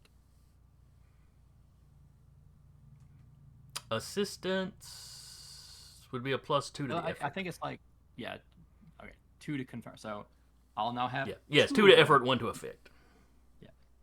I've got 3 bodies left, so I'll have 2 of them do that this time, which will be an 11 total. All right, so let me roll for her again. All right, you've got her in a full hold. It's taking 2 of you to do it, but Am I able to move her? well, you moved to get over here, so you've used your movement. She was always Right. she was in the next range, so it took your move action to get there. Can my last body, while flying, move her? No, because it's not grappling her. Okay. Would she be at any form of disadvantage for anything I can do? No, this would not affect her mental stats. This would not Yeah. mental resistances and stuff. This would not affect her damage reduction. I would, I'd let you argue that should be easier to hit now with a TK Yeah, blast. she's easier to hit for the people I can punch through. So there's that. I'm going to look at the magic stuff and see if any of the glyphs or any of the runes or anything seem to be becoming more active or like fluctuating higher and higher. All right, you may awareness roll. 14. I know the bare minimum of magic stuff for my job, but I'm very, very observant. And that is fair.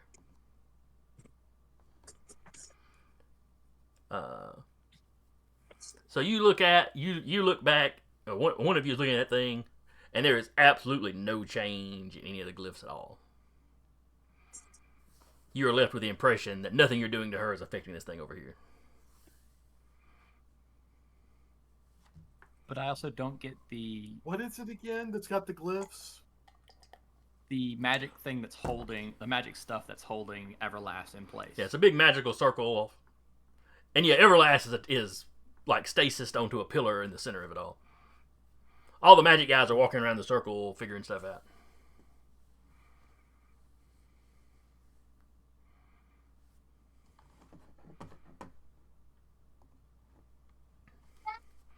All right, Land Shark, you're up. Now, is Anordu stunned or is he unconscious? He is stunned. Okay. Oh, can I say one thing? And unison I from don't- awareness. All right, what was that, Taylor? Can I say one thing as unison with that awareness of seeing that nothing we're doing to her is changing the thing?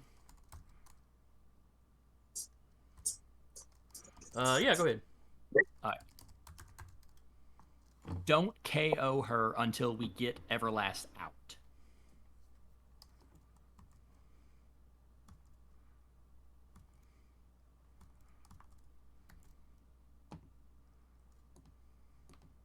Knocking her out of that body she's in might magically implant her into Everlast early, and we'd have to deal with that nonsense. And that's what I got to say. All right.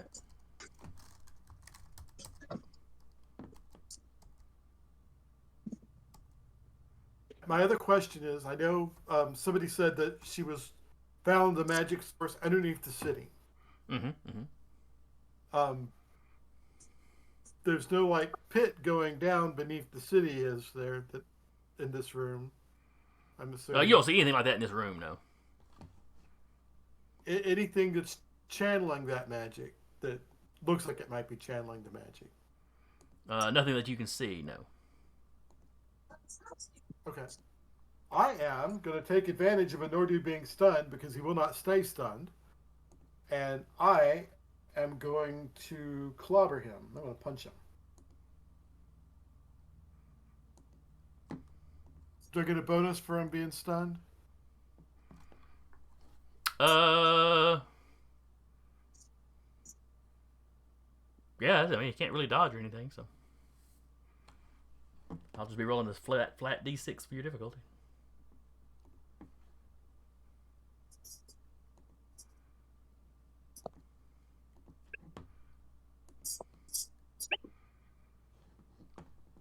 All right, you definitely hit. That is a massive success. He's already laying down, so you can't slam him. He's already stunned, so you can't really stun him. So how much damage did you do? 8. Alright. He takes some damage.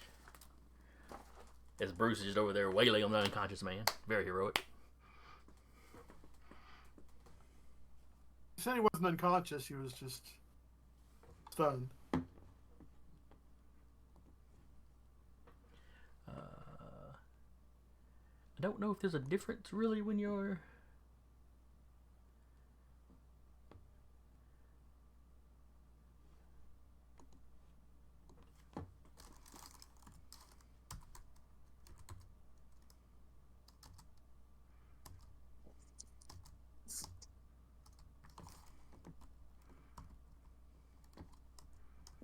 Alright.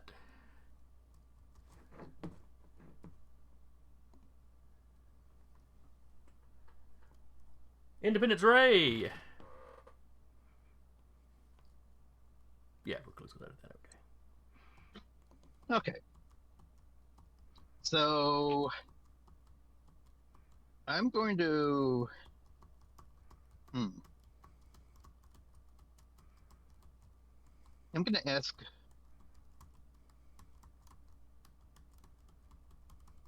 See, we're being cautioned not to knock out Outset and Anordu's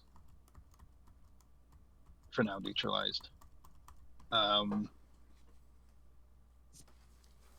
Did we get did Unison alert us to the choppers?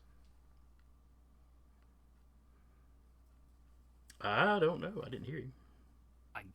I can if you need to ask. I'll say, yeah. There's some stuff coming. Yeah. Well, I will ask how quickly do you think it'll take to arrive? They're pretty fast helicopters. No, I shouldn't have asked.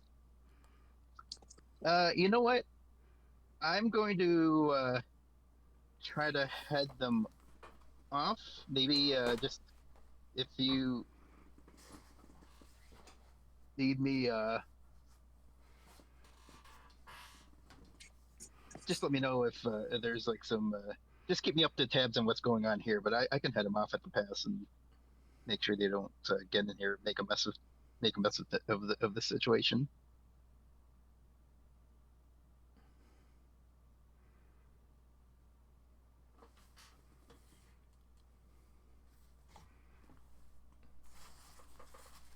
All right. So what is Ray doing? Okay, so he's going to do. Let's see. What's the quickest way out of here? I guess it would have to be the way we came in because I don't know the area. Right. But Anything else you'd be I'll exploring? shoot through it. All right. Yeah. I'll shoot through at speed 8. Well, I won't sonic boom the place. Yeah, But you'd have to slow down for just, maneuvering purposes inside a building, but yeah. That's true. It wasn't a straight line. Wouldn't have been a straight line. But yeah, I'll do that, and then I'll just try to keep the helicopters busy. Have a bit of a dogfight. All right. So you get out of the building. You're heading towards helicopters. Looks like military helicopters that have been have probably had their original countries of origin painted over. On the way, I probably would check to see what's going on with the Asgardians.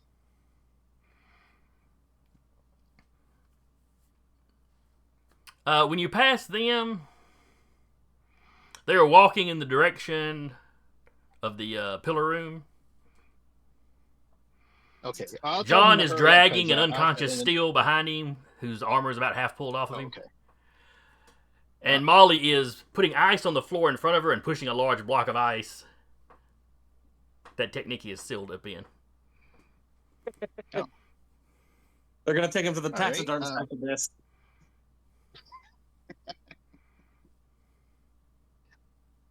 Well, if they've got that well in hand, it looks like they do. So I'll just continue on. see, neither of them can fly, so I don't know how. And I'm sure Nikki could, or I'm sure Molly could like project. Actually, can Modison fly? Do I know? Ray wouldn't know. No, Okay. I don't think this is probably the I'll first let- time Ray's had an interaction with John. Oh, okay. Well, you know what? Maybe I'll stop and ask. Hey, can either of you fly? Or, well, and I'd also ask Molly what her range is with the ice, because that can be really helpful against helicopters. Sorry, I'm thinking. She can opposite, effectively fly. Yes. She makes a little slab of ice, makes it float in the air, and then stands on it. Oh, I see. Okay. I will tell them that there's like a I don't know, what do you call a group of helicopters? Whatever you call them, that's what I call them. Of military helicopters on the way. I want to like keep them from interfering Oh yeah, I'm always and happy ask with what they that. want. Yeah. And John, do you want to just be on? Actually, does John fly? John does Sorry, not that's fly. me. No. No. That's why he has a motorcycle. Okay. Right. Oh, that's right. All right. Well, carry on then. Yeah. Just I'll I assume he knows what's going. Has he been able to follow what's been going on at the in the chamber? If you ever got comm links, then sure.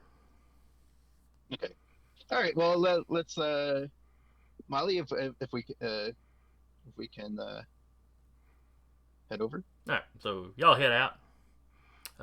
She cannot keep up with you at full speed, but she can keep up with you at the speed you're traveling in the building, at least. Just follow the big glowing light in the sky. So you get out, you spot the helicopters. You're plotting on kind of how you want to engage. And Molly's like, "You said follow the big light in the sky. Which one?" Is there? Oh, the one that's not the sun.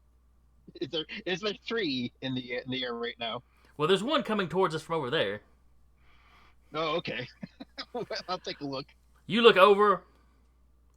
It looks like your buddy that was following you through space. The larger of the great Speorids. Oh shit. And you'd seen reports Okay. of it that it's been flickering around Earth, like it's That's checking right. the place out. Right before our battle, we got reports. That's right. Well, I'm going to continue to the. Well, actually, you know what? I don't think I can resist at this point. I'm gonna. Change of plans. Actually, I'll ask Molly if she could. Not to just leave her hanging, but I'm gonna leave her hanging, and then I'll approach the Speor, the great Speorid, All right. the greater Speorid. All right, so you tell her you'll take care of the Speorid. She continues towards the helicopters. Great. All right. Now we drop down to Recluse. Could I cause myself some trouble to break out of that mind control? That doesn't seem like a very sporting thing to do. Do you have any? Oh no, you said trouble. I don't know though. What trouble could you possibly get into that's worse than what you've got now? My danger sense burns out, so I'm easier to hit. Or I get punch drunk, so my combat capabilities are reduced, so I can't use my martial arts or athletics and attack or defense rolls. I like the burning out your sixth sense, your spidey sense. Okay. Basically, she puts you under her control, and your sense is just going just bat dupe crazy because of that. Enough so that you realize something is wrong, and it kind of snaps you out of it. But yeah, your sixth sense temporarily at least burns that. Oh, it is weirdly quiet now. Oh.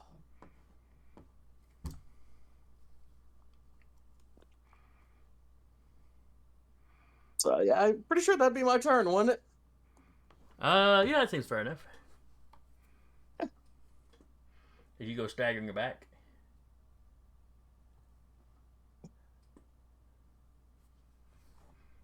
All right. Then it is Lady Pharah.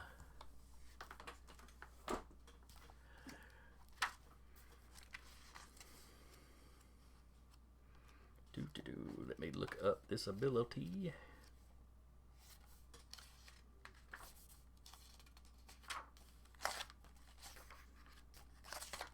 But I think it's going to work about like phasing.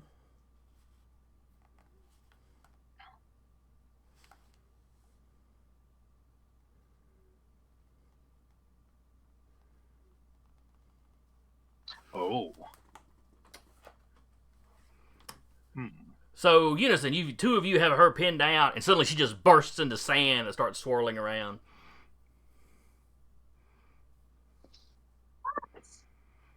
And, like, leaving you behind, like she's drifting back towards the center of the room. Let's see, does it take an action to activate that power?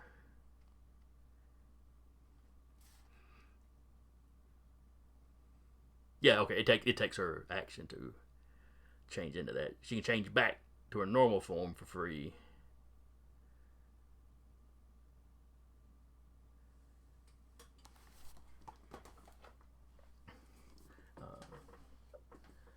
So she is loose. All the Unisons begin to laugh.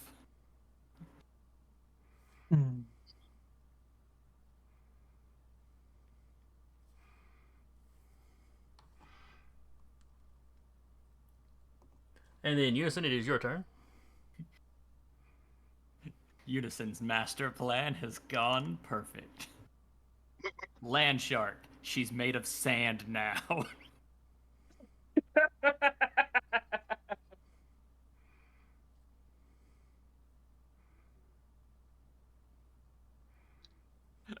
And does Anordu need to be knocked out? Is there an amount of pages where he will start doing stuff again? Let's see, I was just looking that up. Where did I put the page? Because it does specify that on a major success with a stun, he is unconscious. Oh, okay. My bad. So he would wake up eventually, like anybody would who's been knocked out. Right, but it's not the I'm reeling with my head. He is on the floor out. Right. He is at unconscious. At some moment, he will wake up eventually. Yeah. Okay. On a moderate, they're Yeah, stunned I for thought it was one just page, stunned, so that that's was kind of like right. they're like, wobbling or whatever, but Yeah. and just can't take an action. But on a major That's or massive, what I thought he was doing when I hit him. I blanked out on the part where it says target stamina becomes 0. I had forgotten about that little detail, which is an important little detail. I thought that was like how Muscle handled a lot of fights, was one taps like that. All right, cool. I don't have to worry about that. Is there any way on my awareness and investigation that I can help the magic team get their stuff done any faster? No. Yeah, You just don't know magic. It's yeah.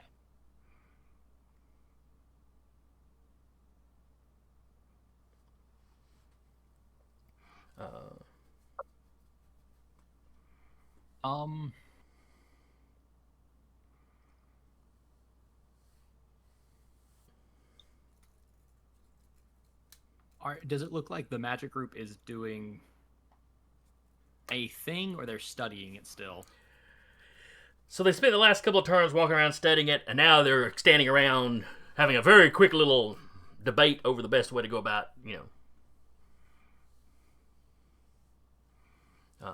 They seem to be debating whether the spell is a permanent alteration or whether it takes constant fueling. Jay is convinced that the spell is still tapping that power source, even though the power source is, clearly not what it was. That it's like there's some kind of he thinks there's some kind of like maintenance cost, where some of the others are less certain.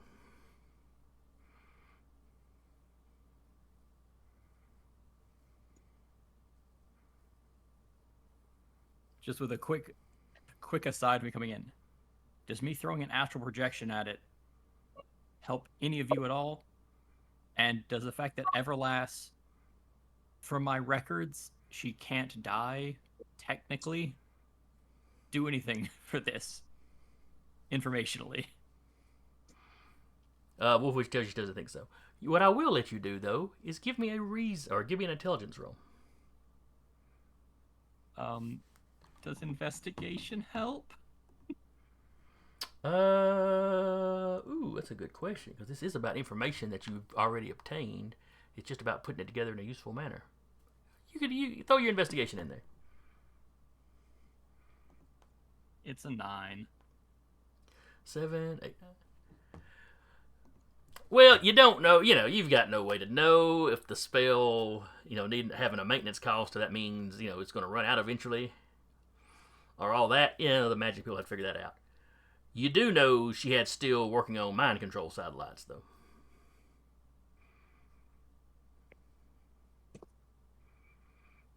Yeah, okay, fair enough.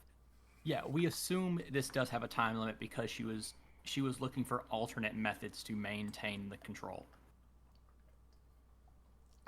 AKA the steel mind control satellites that were used a couple years back now. It's been 2 or 3 years back, yeah. Yeah. We've had so many seasons that kind of partially overlap that I'm not exactly sure, but comic books are often very vague about exactly how far in the past something was. So. Yeah. You stick with words like couple or several or zounds. Mm-hmm. Or when I was a child. So you say that, and they're all kind of like, yeah, okay. All right, yeah, Jay's probably right then.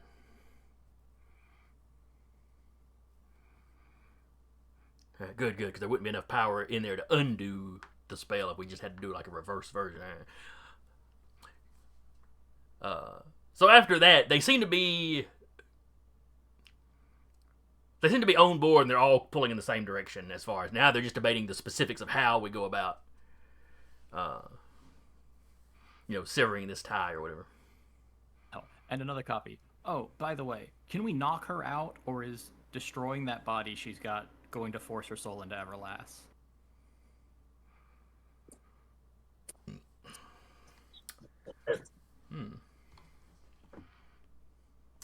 Let me roll for the mages.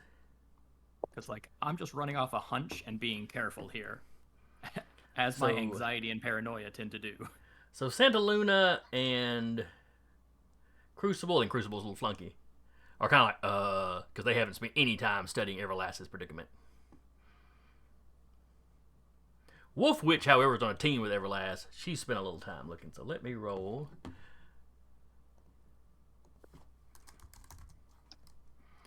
Wolfwitch's intelligence and occult.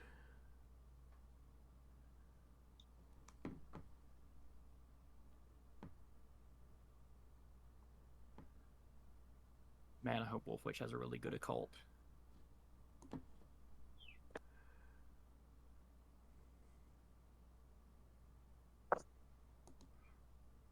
I would be surprised if she doesn't. Yeah, she's got 3 ranks of it.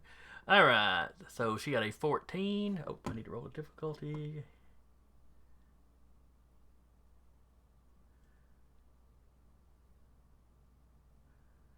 She did not have much time to study it. Oh, but the difficulty roll is under 1. So a total of a 9. Wolfwitch looks up at you and goes, no, nothing can affect Everlast right now.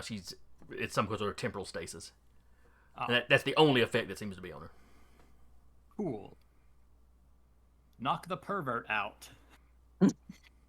And the last 2... And you hear out of the dust cloud, you hear, I am not a pervert. Tell it to the courts. And I'll mental blast her twice. I am the courts. Oh, wait, no, wait. Yeah, I'll mental blast her twice. I got nothing better to do. Right. 10 and a 10. A 13 and a 14. Whatever. I'm gonna let Landshark do things with sand now. Alright, well, now it's her turn, I believe, because... No, that's right. You're the start of the order, not the end of the order. I'm sorry. So, yeah, Landshark on a 10. So Landshark is going to shock everybody, and he is going to listen to Unison. And I'm going to see if I can...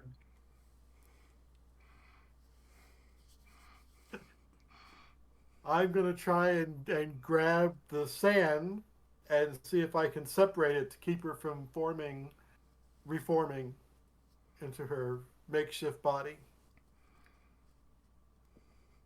Alright, give me a roll in your Earth Control.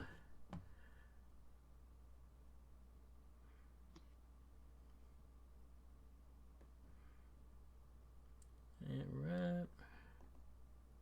You need to beat a 13.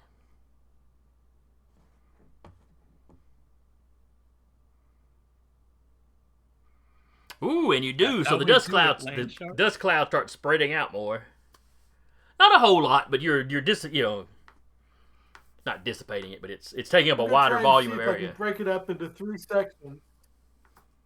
I'm going to break it up into 3 sections, and I'm going to say, Jay, I need some Egyptian vases. All you hear back from him is, kind of busy, my love.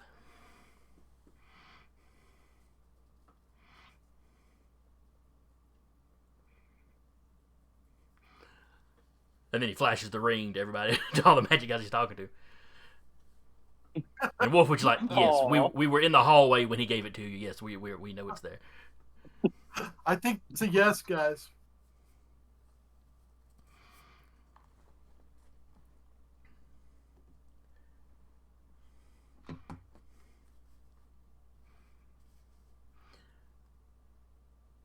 Alright. Independence Ray, you are approaching the Great Spurid.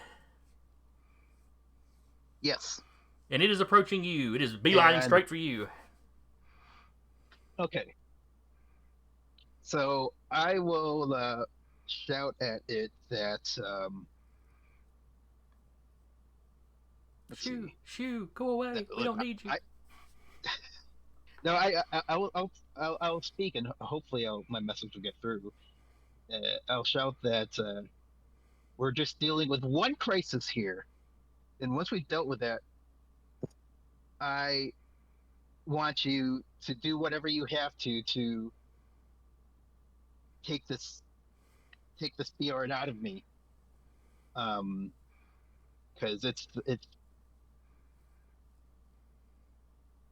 the Lord Anordu is like relentless and will not leave us alone until I basically explained how Anordu keeps playing up the Spirit's status as a prisoner to basically lay claim to it, which and we both know that he won't just set it free if he seizes control. So I need you to do it before he gets a chance to, and then presumably once that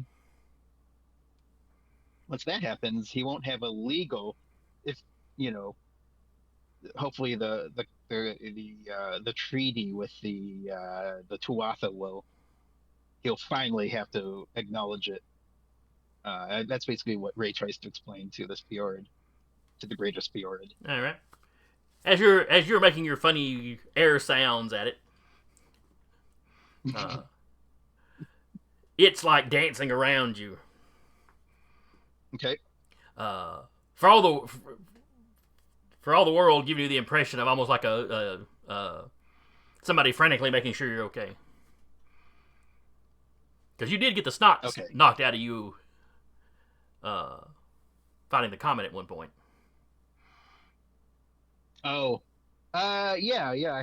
I did have to blow my my second wind, didn't I? And even that didn't bring me back up to full. You got a heal from me as well, didn't you? Yeah, at some point. Oh, okay. Right now. I'm marked at 7 of 9, so 7. But we'll assume that that was with the healing. So I'll just say yeah, I'm okay, but what can you do about your compatriot? Give me a will roll. Let's see how much of this you're able to get through to it. You know, with your funny I air really, vibrations. yeah, I really want to make this work. So, but I'm also of determination. So, What kind of trouble could you take? well, I'll take any kind of trouble at this point. This is a campaign finale. Um, yeah, basically, maybe the Fjord takes the wheel again, as it were, Okay. and maybe that hopefully they'll be able to communicate with each other properly in Fjord language. Let's do that. Okay. Yeah, I'll take that trouble in order to give myself a +2 to the willpower roll. Is that Yeah, that'd be how that would work. Yeah.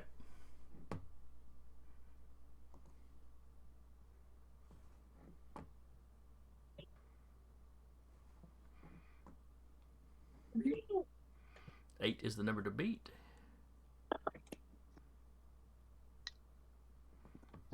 massive success? Yep, massive success. So you realize the sounds you're making don't seem to be getting through. You're getting frustrated. And it's almost the mental equivalent of somebody just gently putting a hand on your shoulder and like pushing you a step to the side. And suddenly it's like This is the first. you're a spectator in your own body. So As this the is the light, first time I've been conscious while this happened. I believe that's sorry. correct. It was finished. I believe that's correct. Sorry. And you've always got an aura of light around you when you're using your powers, but that suddenly flares out, so that from the outside it would look like you had two of these Spheroids there, but with Ray floating in the middle of one of them. You get what I'm saying? Okay. Yeah. So is my spirit the same size as the other one? Yes. Wow. Okay. They're slightly Is there different. the They're slightly smaller different ones? colors. Mhm. And as they're conversing, they're kind of moving around each other. Leaving almost like a comet. Like it's almost making like a yin yang. As far as the basic shape, you got the ball with the kind of tails, but they're swirling around each other.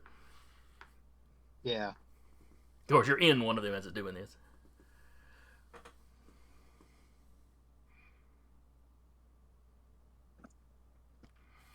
And you are feeling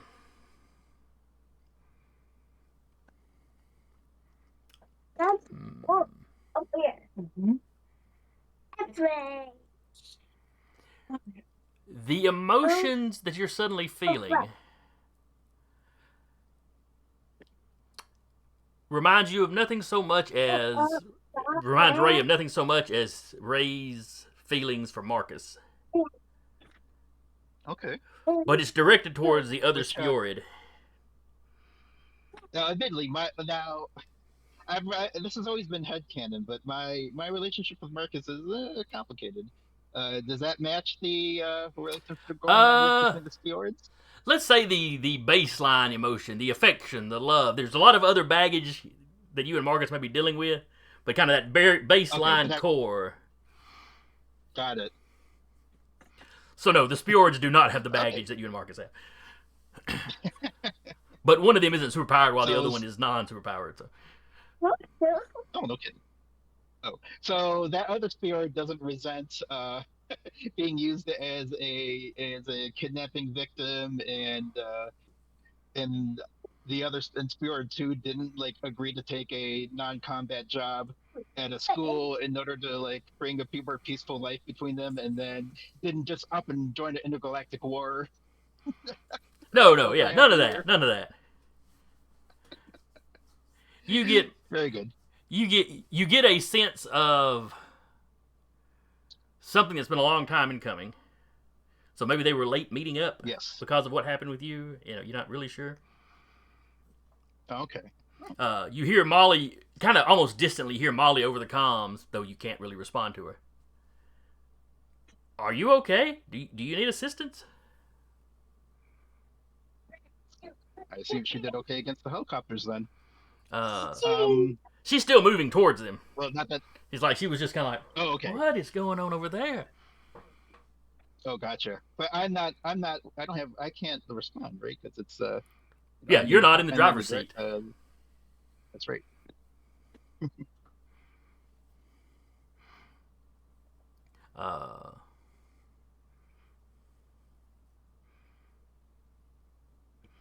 But let's see.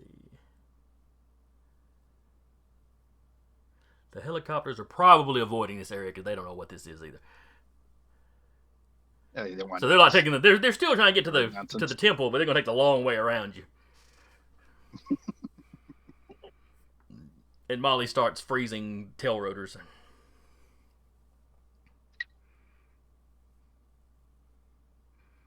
Which I think you could still crash, relatively safely land a helicopter like that. I think it could still roto down. Yeah. I'm no expert. But they're trained military. If anyone can do it, they can.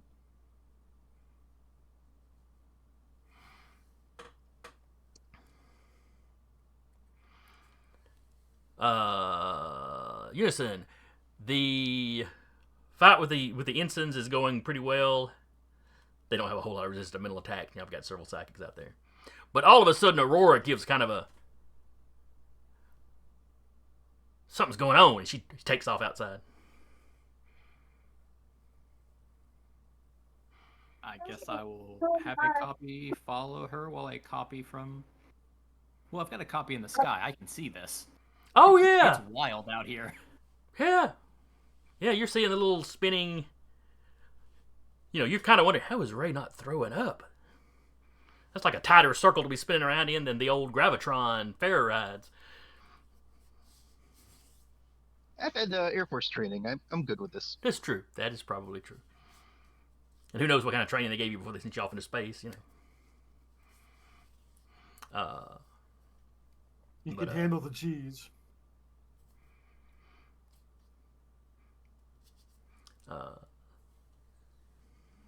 So that's going on outside.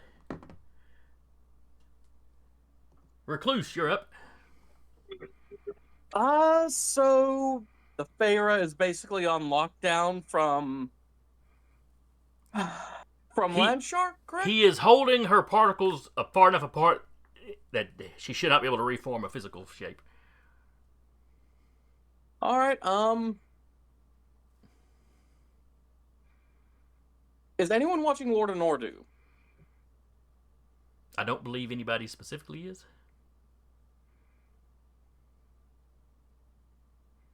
I'm going to ask Unison. Hey, opinion on just sort of... I'm going to make a chopping motion at my neck and point at Anordu.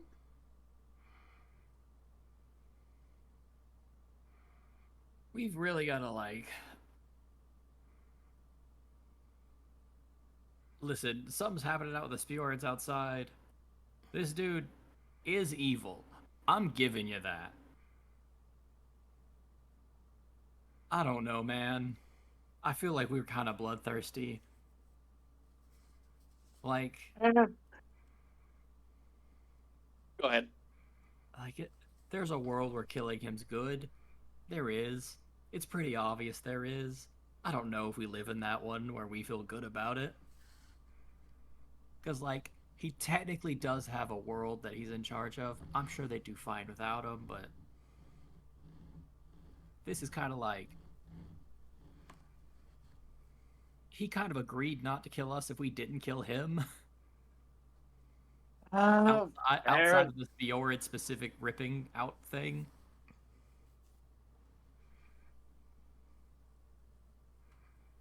All right, I'm going to trust your judgment on this, and I'm just going to cocoon him. Go ahead. I'm sorry, I talked over you. I could use some jars to stuff Madame Pharah in. Are there any jars near us? No. You know what? thinking I'm about how going they to buried. cocoon Anordu, I think about how they and then buried the I'm going to pharaohs make and a hide bunch of their little web their- pouches. All right, so you're webbing up a Nordu more. Yep, webbing him up, and then I'm just gonna make a bunch of little web pouches and arrange them around Landshark. Okay. All right, then it is her turn.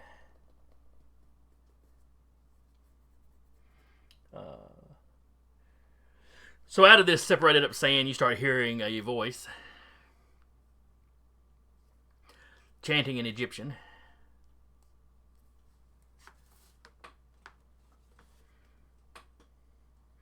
Let's see. This is not one of her regular power stunts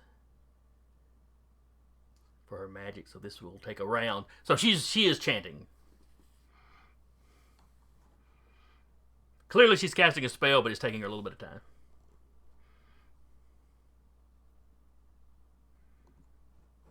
Top of the order is Unison.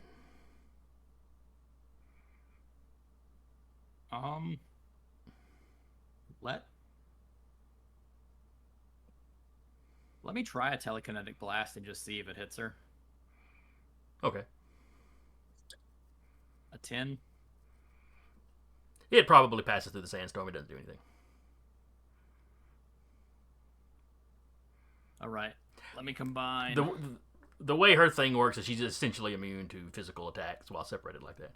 Unless it's something that would affect the individual particles, and a TK blast is not going to do anything to a piece of sand, a particle of sand. It just sort of ripples like a wind blew through it kind of thing. Yeah.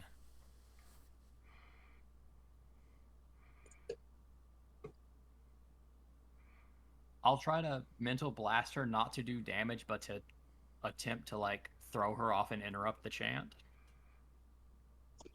Okay. Like, put a negative condition on whatever she's trying to do. On a 13. Alright, so that's a 13. She's got to roll her wheel. So that is a 12. So what I'm going to have her do here is make a stun check.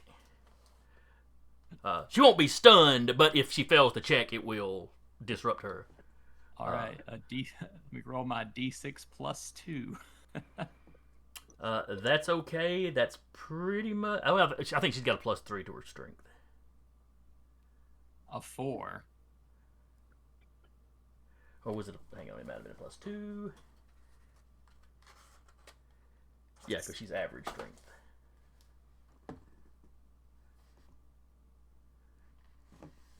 Oh, but she rolled a 6, so... You hear her voice get tense as she feels some pain, but she keeps going. At least from that first one. Alright, carry on.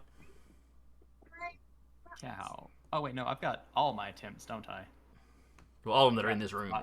I've got 5 bodies in there, so yeah. 1, 2, 3. So 1, 2, and 3 don't matter. Yep. 4 on a 12. Alright, that'll be another stun check for her then. Ooh, minimum roll of a 3. 4. So that was the actual stun check. So yeah.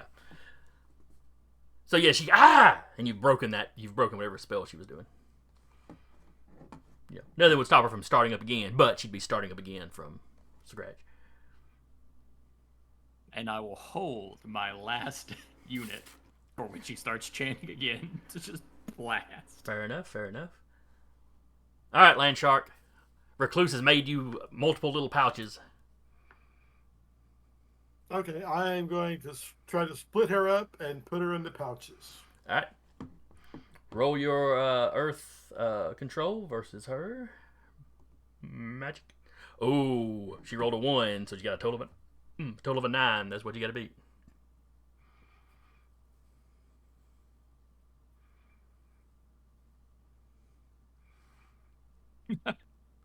So by 5, that's a massive success. You split her into however many pouches Zach or Recluse made. It's enough. Yeah, Landshark had divided her into like 3 sections, so as long as you did at least 1 pouch per section. So you squeeze her down in there, and then you You basically web up the top of the pouches. The pouches are like moving, and there's like the sand is pushing against it. But it also seems to have muffled the voice.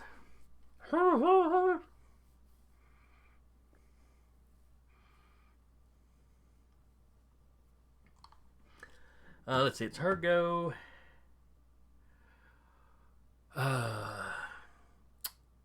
So she's trying to bust out, but she'd be having to bust out of Landshark's control and the webbings.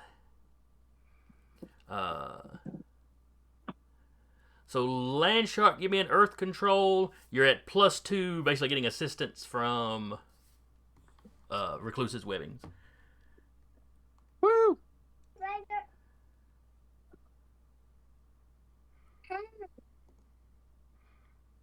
And a 13 is the number to beat, and you rolled a 15, so she appears to be contained. Behind you, all your magic guys are starting to chant and weave sigils in the air.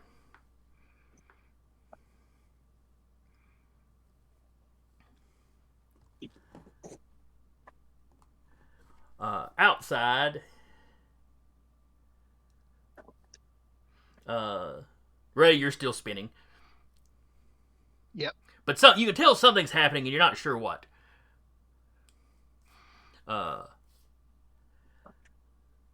You see, Molly's handling helicopters, so she's not watching this at the moment. Eunice, and you see they're spinning. Little balls of light are flying like off of the spinning, and you hear Aurora squee.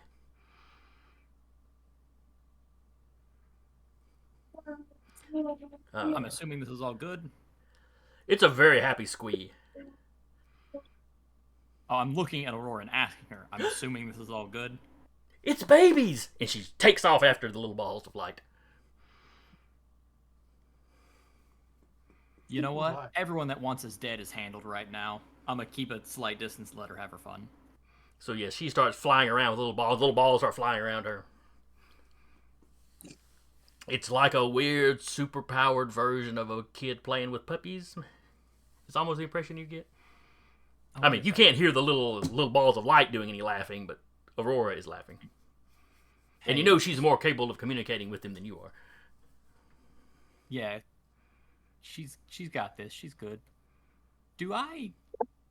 Sorry, this is my character's own paranoia going off now. Do I have the Primus's phone number?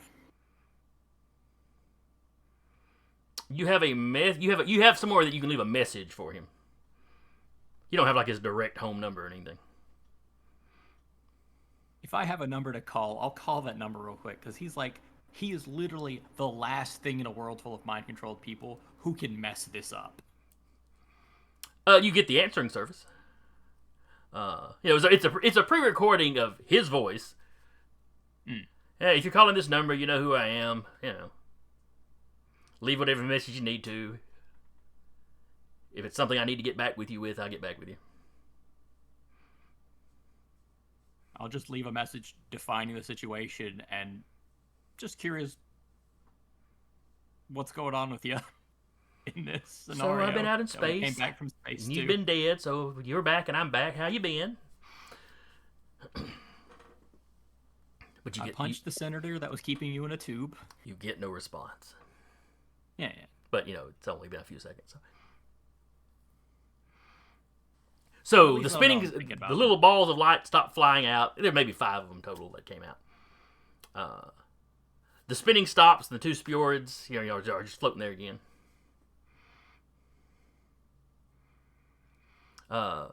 Ray, you feel the mental equivalent of somebody taking you by the shoulders and moving you back where you were.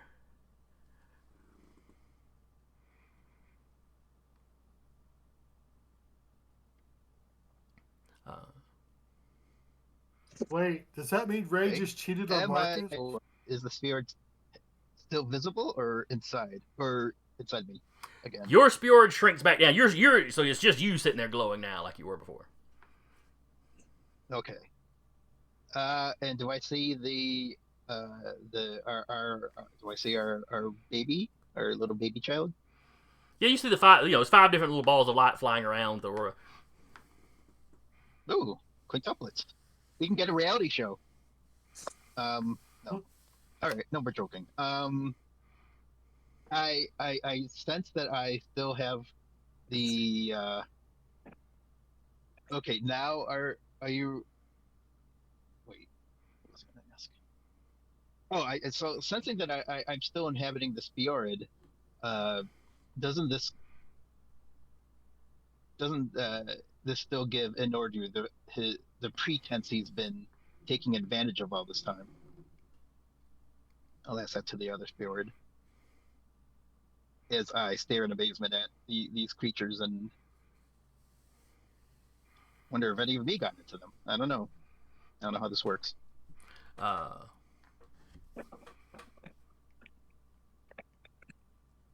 So the Speorid starts kind of pulsing and light. Aurora flies over, and the little babies are flying over, and they're flying around you, and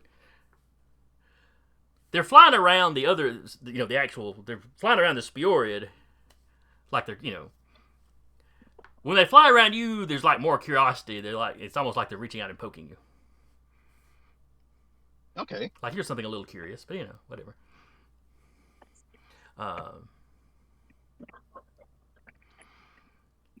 Aurora starts speaking to the Speorid, and the little ones start kind of flashing. You get the impression there's this whole conversation going on that you're a little bit left out of. Speaking of which, am I still able to like have any kind of communication with my guest, or is it just the same as it was before? Unlike before, it's like you can kind of feel a passenger sitting in the back of your mind. Probably like you were when it was in control. Okay. Well, I'll think internally and ask, do you have any ideas how to get out of this Anordu mess? Your energy field starts pulsing a little bit, almost like the Speorids when they talk. Oh, okay. And Aurora's like, when did you start speaking Speorid? Oh, wait. That's not you. Oh. Yeah. So, yeah, she's... Okay. Okay, so this one is the one in your mate. Not your mate, but the Speorid in you. Their mate. That's right. So Speorids mate for like forever. But they don't hang around each other all the time, Every now and then they meet up and she points at the babies. She's not sure how all that works exactly, but it's not a talk her parents have had with her yet. Basically they have 2 bedrooms. So that's why this one was looking for you. Its mate hadn't shown up at the right time. Oh, that means those other smaller ones were probably their other kids. But like almost grown. Late teenagers. Oh, okay. Okay. But okay. He seems to be fairly content to live inside you. Oh, he thinks you're a good guy. He doesn't want you to die. Okay. That makes sense. Oh, that would happen? Yeah, I think if they pulled him out of you, you would die. I will think internally and ask what fused this in the first place. Oh, it was an accident. Okay. It was just you literally crashed your. He went, oh, what is that? And the plane smashed into him. So y'all wound up fused. He realized he couldn't. She's like, he couldn't get out of you without killing you. So he decided not to kill you. Oh, I guess he's a nice guy. Can we get you to communicate that with in front of Lord Anordu with Aurora as a witness on behalf of the Tuatha? Oh yeah. No, you are not a prisoner. I'll call Grandpa. Okay. Oh, even better. And congratulations. You get a vague sensation of a certain amount of pride from this little feeling in the back of your head. So y'all all land. All the Speorids come down with you. You meet up. As you're approaching the pillar room, you're hearing chanting, but it's clearly your magic users doing it. That's good. Sounds like things are stable down below. They're Right. so yeah, lots of chanting, riding sigils in the air. The hieroglyphs printed on the floor start to burn out. It's like there's a flash of light, and then it's just some blackened soot down there instead of whatever kind of material they had used to either paint the things or etch the things. Or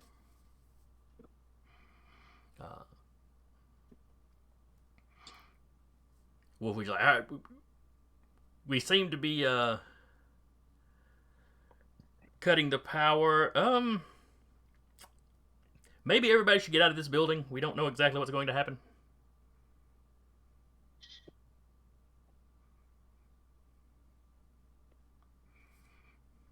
And then, when everybody just stands there, she's like, everybody out. Okay, we're going. Rico's just gonna grab the pouches We're going. of lady sand and go. Aurora grabs the big web ball that Anordu is, his face is just barely sticking out of. We'll need him to talk to Grandpa.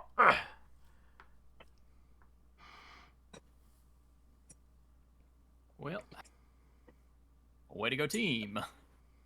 Daddy. So you get out. As you get out, there's a pulse that seems to jar the temple. Outside pillars crack. There's cracks in the walls. And then the entire structure doesn't fall, but this big center area just caves in on itself.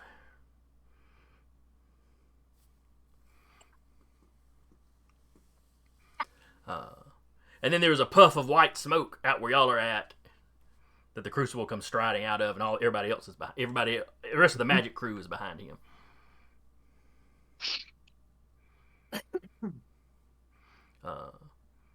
Including a rather confused-looking Everlast. As they walk out, Wolf, which is explaining to her how long she's been pinned against a pillar. Yeah, it only felt like a few seconds for you.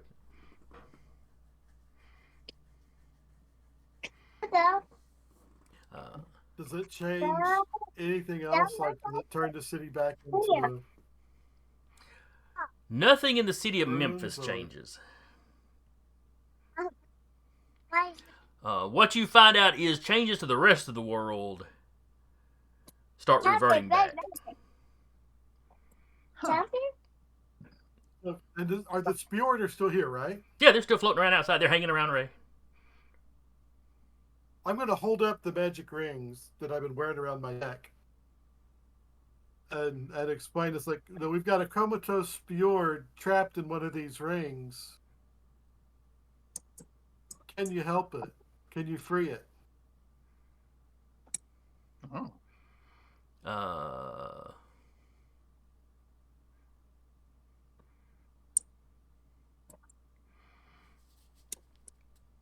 So one of the little S.P.E.A.R floats up to it, and when it reaches out and touches one of the rings, you see where it looks like it's starting to get pulled into the ring. Oh, no, we don't want that. Yes, the magic users kind of scramble and they slap a spell around the ring to sort of just contain it, and the little S.P.E.A.R flutters off. And the Crucible's like, yeah, I don't think they're going to be able to... That ring seems to be designed to pull him in. Perhaps you could let me study the rings for a while. If there's a way to free the thing... I don't want to say thing. If there's a way to free the being, I'll attempt to. An alien civilization entrusted the rings to me to pass on to Santa Luna, along with their grim grimory. I might have talked him up a bit. Santa Luna is very skilled. Not always the most responsible, though. I'll leave it up to Jay. Jay's like, not responsible. I will handle the rings. And then he whispers to you, how many rings are you going to give me today? That's it. Oh, I also have a plant for you up on the spaceship. It's a space orchid. Do not feed it after midnight, and don't let Recluse kill it before you take it home. All right, so to wrap up, because we're already running late,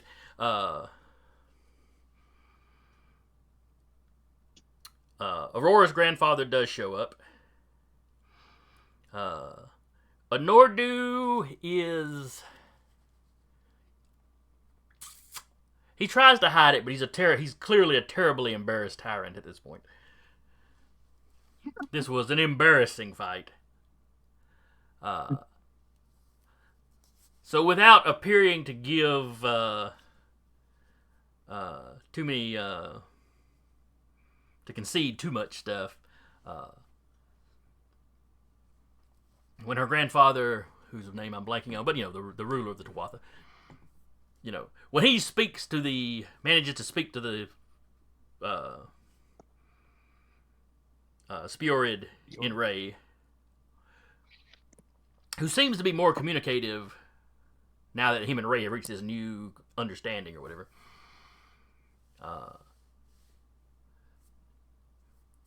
Yeah, basically the S.P.E.A.R is like, borderline immortal. They're not technically immortal, but it takes a very, very long time for them to burn out. Where Ray's got, another 50, 60, 70 years tops, probably. So it is content to stay with Ray until Ray dies of natural causes or misadventure or whatever. At which point it should be free. Okay. One thing I would have asked before, what shall I call him, or what should I call my guest?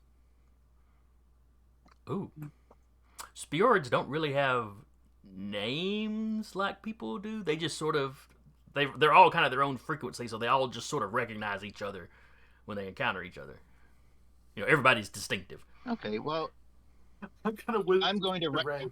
You could give him one. I was about to say I'm gonna retcon that I had a baby brother, or no, maybe like I don't know, maybe even like a twin brother who didn't make it out, and whatever that name was, I'd ask if I can call him that or them that. Yeah, it's content with that. The emotional implications, it's honored to take that name. It's been in your head long enough that it understands bits of human tradition, human language. It's got a better understanding of you than the other S.P.E.A.R did. Just from the close observation over the last few years. Though Aurora's grandfather does mention that the little S.P.E.A.R seem to be better at understanding that as well. But that could be something that they got from their father. Since they do start life with a mix of the knowledges of the two parents. Oh, you're saying that they may have gotten some. So they got the knowledge that the S.P.E.A.R that my baby brother, my brother, your housemate got from my housemate from just learn what he learned from me. The kids know. Yeah, he thinks that's more or less what happened. The way they work and the way people work, there shouldn't be any actually of you in there. Oh, sure. You were just an observer to whatever happened. Yeah.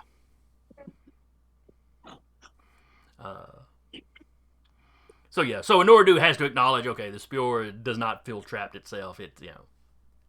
So now it's clearly falling under the previous agreement. On the other hand, he could still potentially shoot Ray dead without violating anything. But he couldn't take him to study him, which is what he actually wanted. So with that understanding set up, Anordu gathers his people and takes his leave as quickly as he can. Before he leaves, I want to say, Anordu, you have a chance. You have a choice. You can be a better person. You can go back to your home world and get a better place for all of your people. And make the galaxy a better place. So Landshark says that as Anordu is, as they're opening up the little gateways they use. You finish your heartfelt speech. Santa Luna is patting you on the shoulder. Oh, that was well said. And Anordu just looks at you and laughs. Just a belly laugh. Now that gesture, that was a joke. And walks into the portal.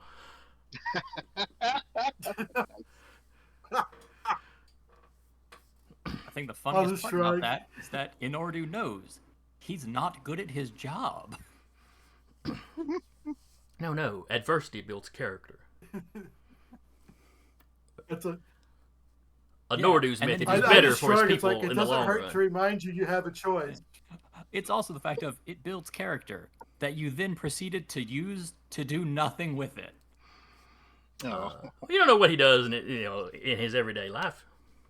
He hunts animals in the jungle. No, that's his uncle or brother or whatever the huntsman was. No, the S.P.E.A.R is essentially an African lion that this dude is hunting for sport. No, it's for scientific inquiry. So anyway, Anordu leaves. If there's no objections, and he glances over at Crucible, glances over at Landshark when he says that, he will take Lady Pharah into custody. He believes he has the equipment necessary to hold her permanently. All right, let's see what else needs to be wrapped up. So the altered memories, everybody kind of snaps back. The world is very upset about this. They have these mixed. It's like they remember everything being normal. Hey, what's that weird ripple? And then they have all the memories of under Lady Pharah, and then now everything's back to normal. The Egyptian government isn't sure what it's going to do with Memphis. Suddenly, it's got an extra super big city. While all this, politicking is going on, Ray Marcus does find his way back to the temple. Okay, and I ask Marcus,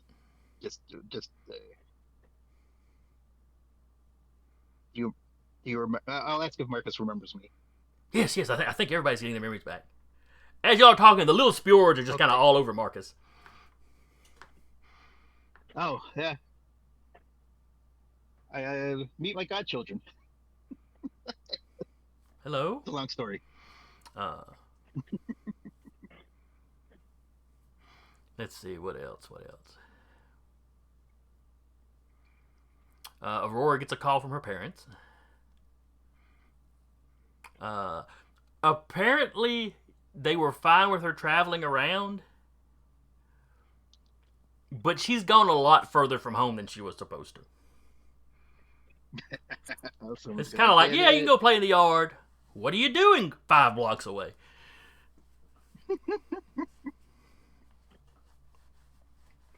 How does her grandpa feel about it? Like he's not surprised. Like he makes no comment on it. But he's not mad at us. No. So that is the important part. Listen, we just got done with Anordu. I don't want the other side of that coin suddenly mad at us. So governments start reasserting themselves. It's a chaotic few weeks.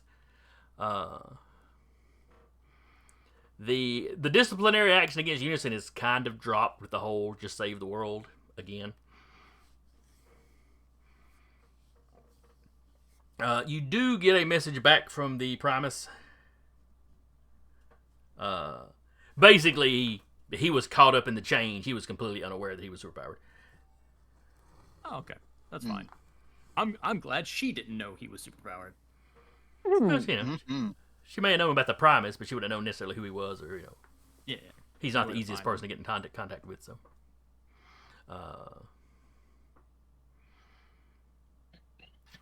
Now, well, you know what? That's not important. We can discuss that offline. You know, how your team responds to the stuff S.P.E.A.R has been up to in your absence. But y'all gonna be thinking about that. It won't factor too much into the next season. Outside of like maybe news reports in the background about the state of things.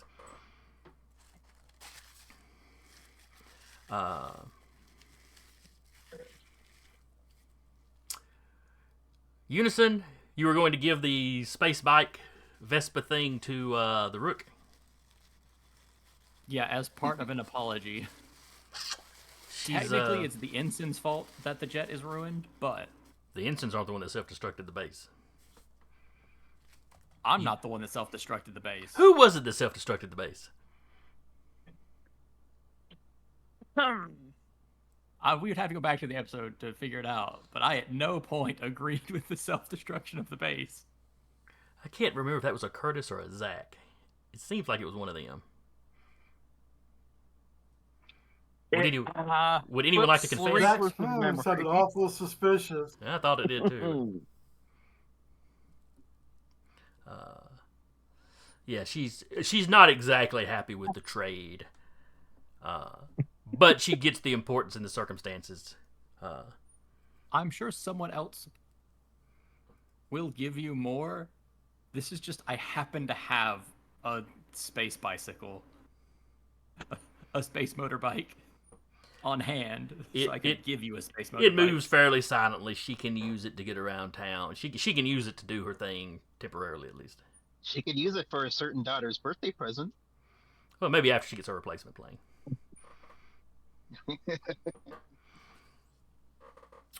Also, like, I'm not the rich one in my family. If one of the rich parents wants to help her fund the next plane, they can do that. All right, so things settle down.